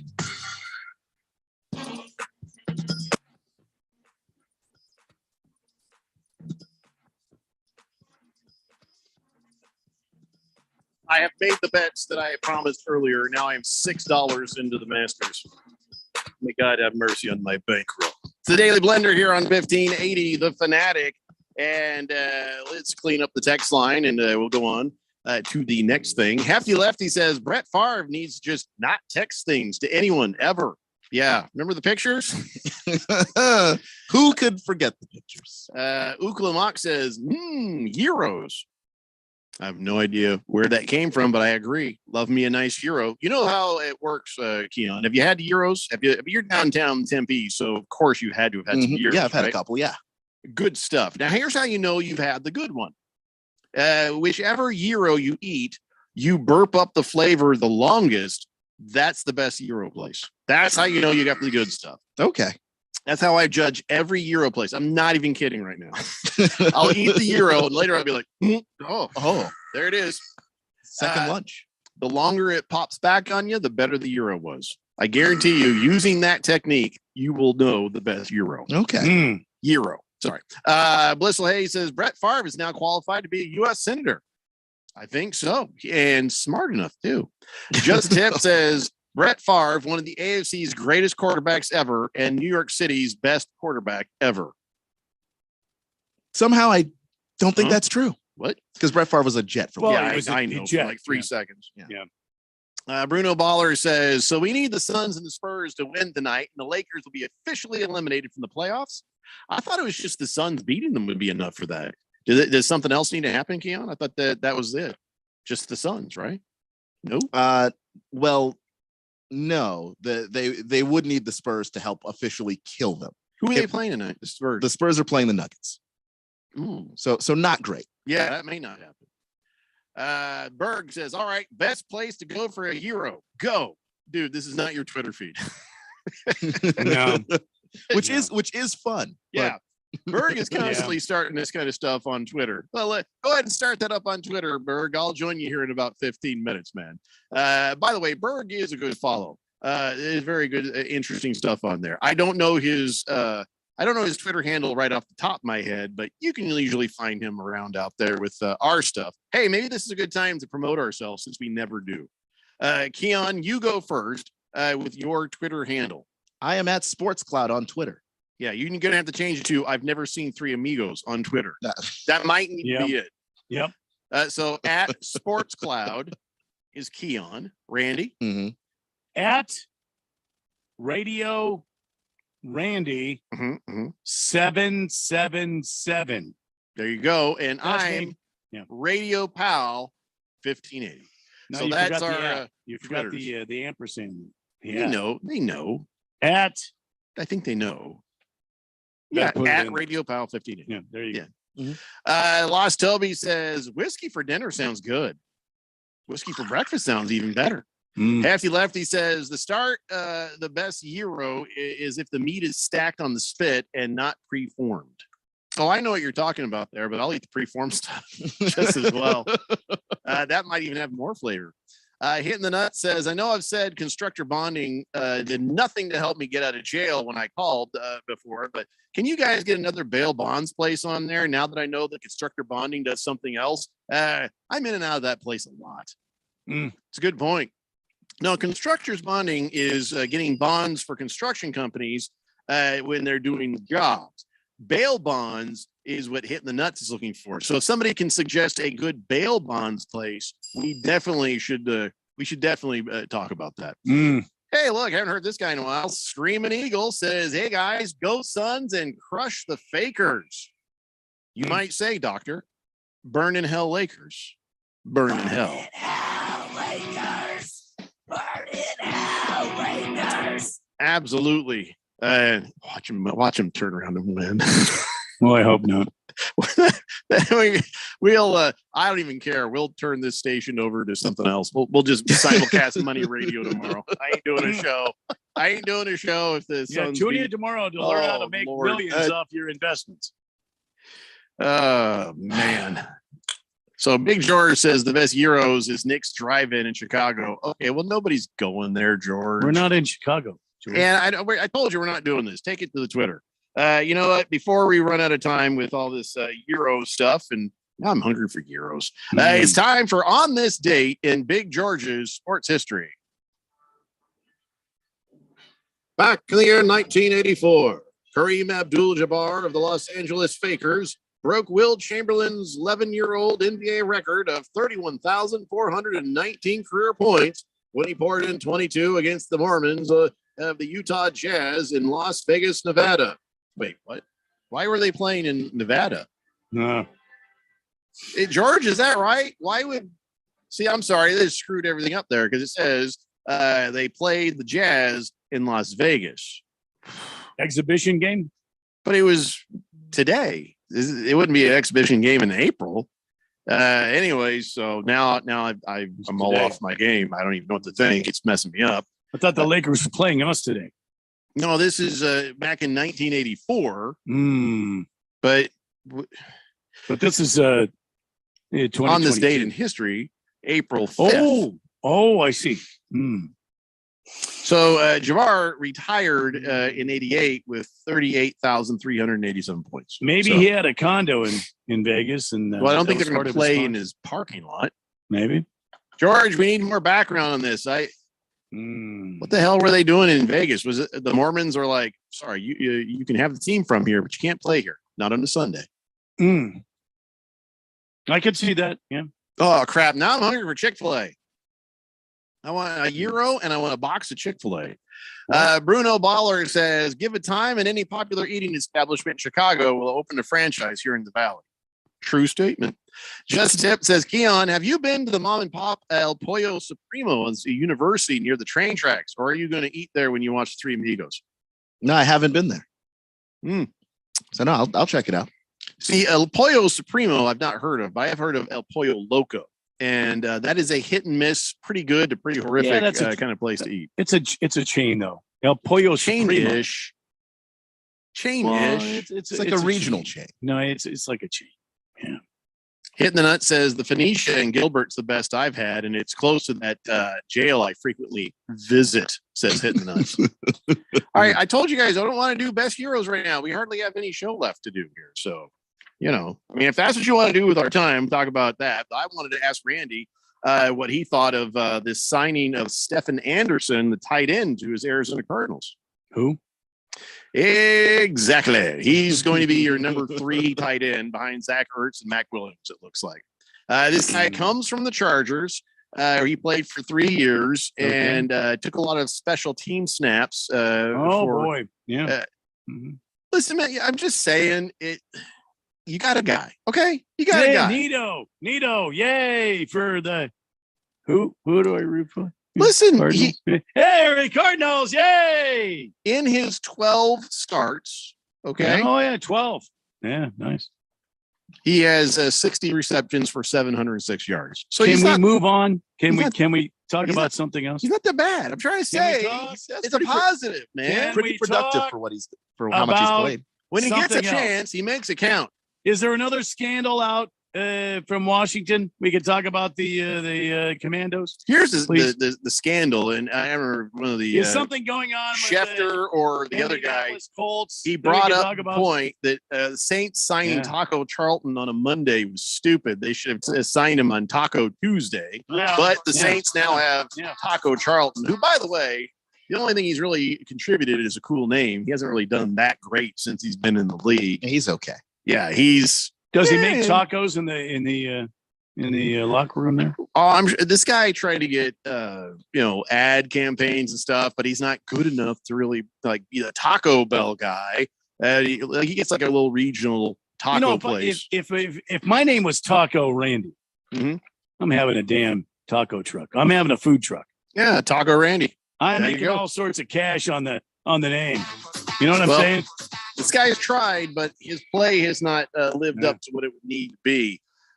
Big George says, okay, well, here's what happened with the Jazz playing in Vegas. They were struggling in Salt Lake, so the owner of the Jazz decided to play some of their home games in that season in Las Vegas. What?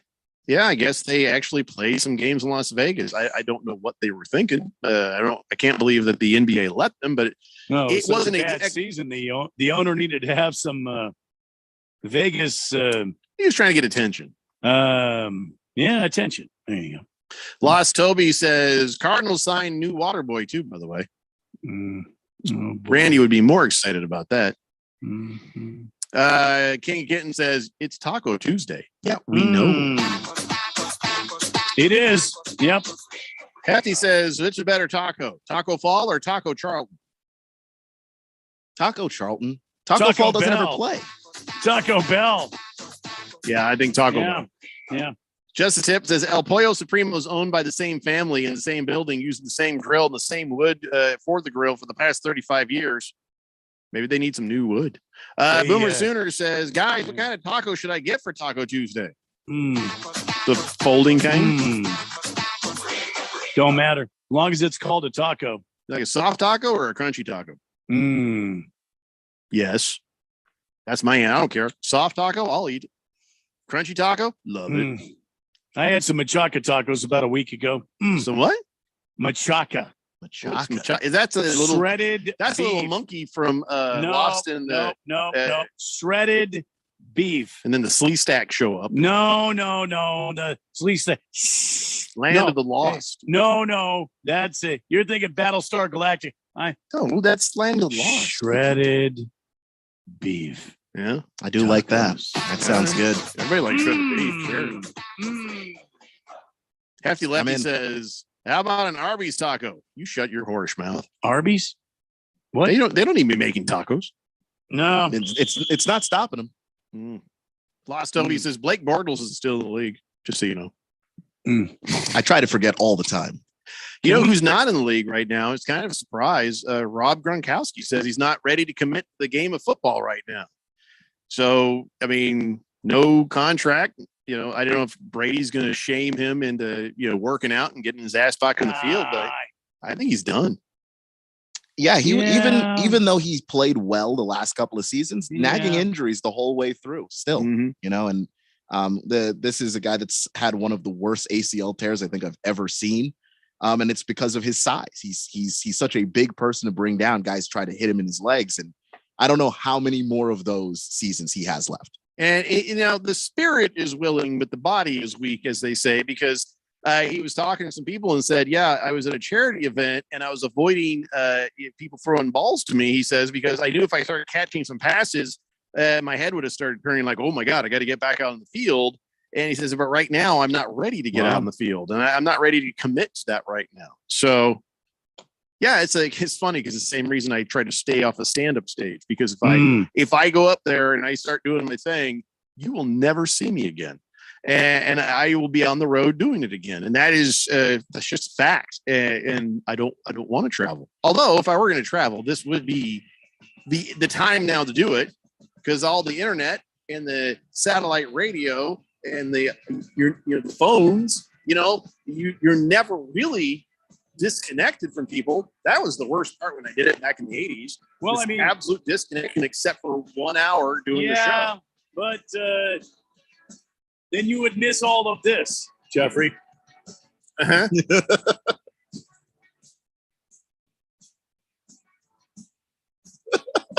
All of this right here. All of a sudden, we get a crap ton of texts here. Most of them are about tacos. I'll be sure to read those, but no time to read all of them. Oh, yeah. Hit the Nut says backyard tacos great, but you got to go to the original in University in Gilbert. Nice. Stapley there at Mesa. Well, that's all the time we got, guys. We'll see you tomorrow, 3 p.m. It's the Daily Blender here on 1580, The Fanatic. COVID-19 moves fast, and now you can too. If you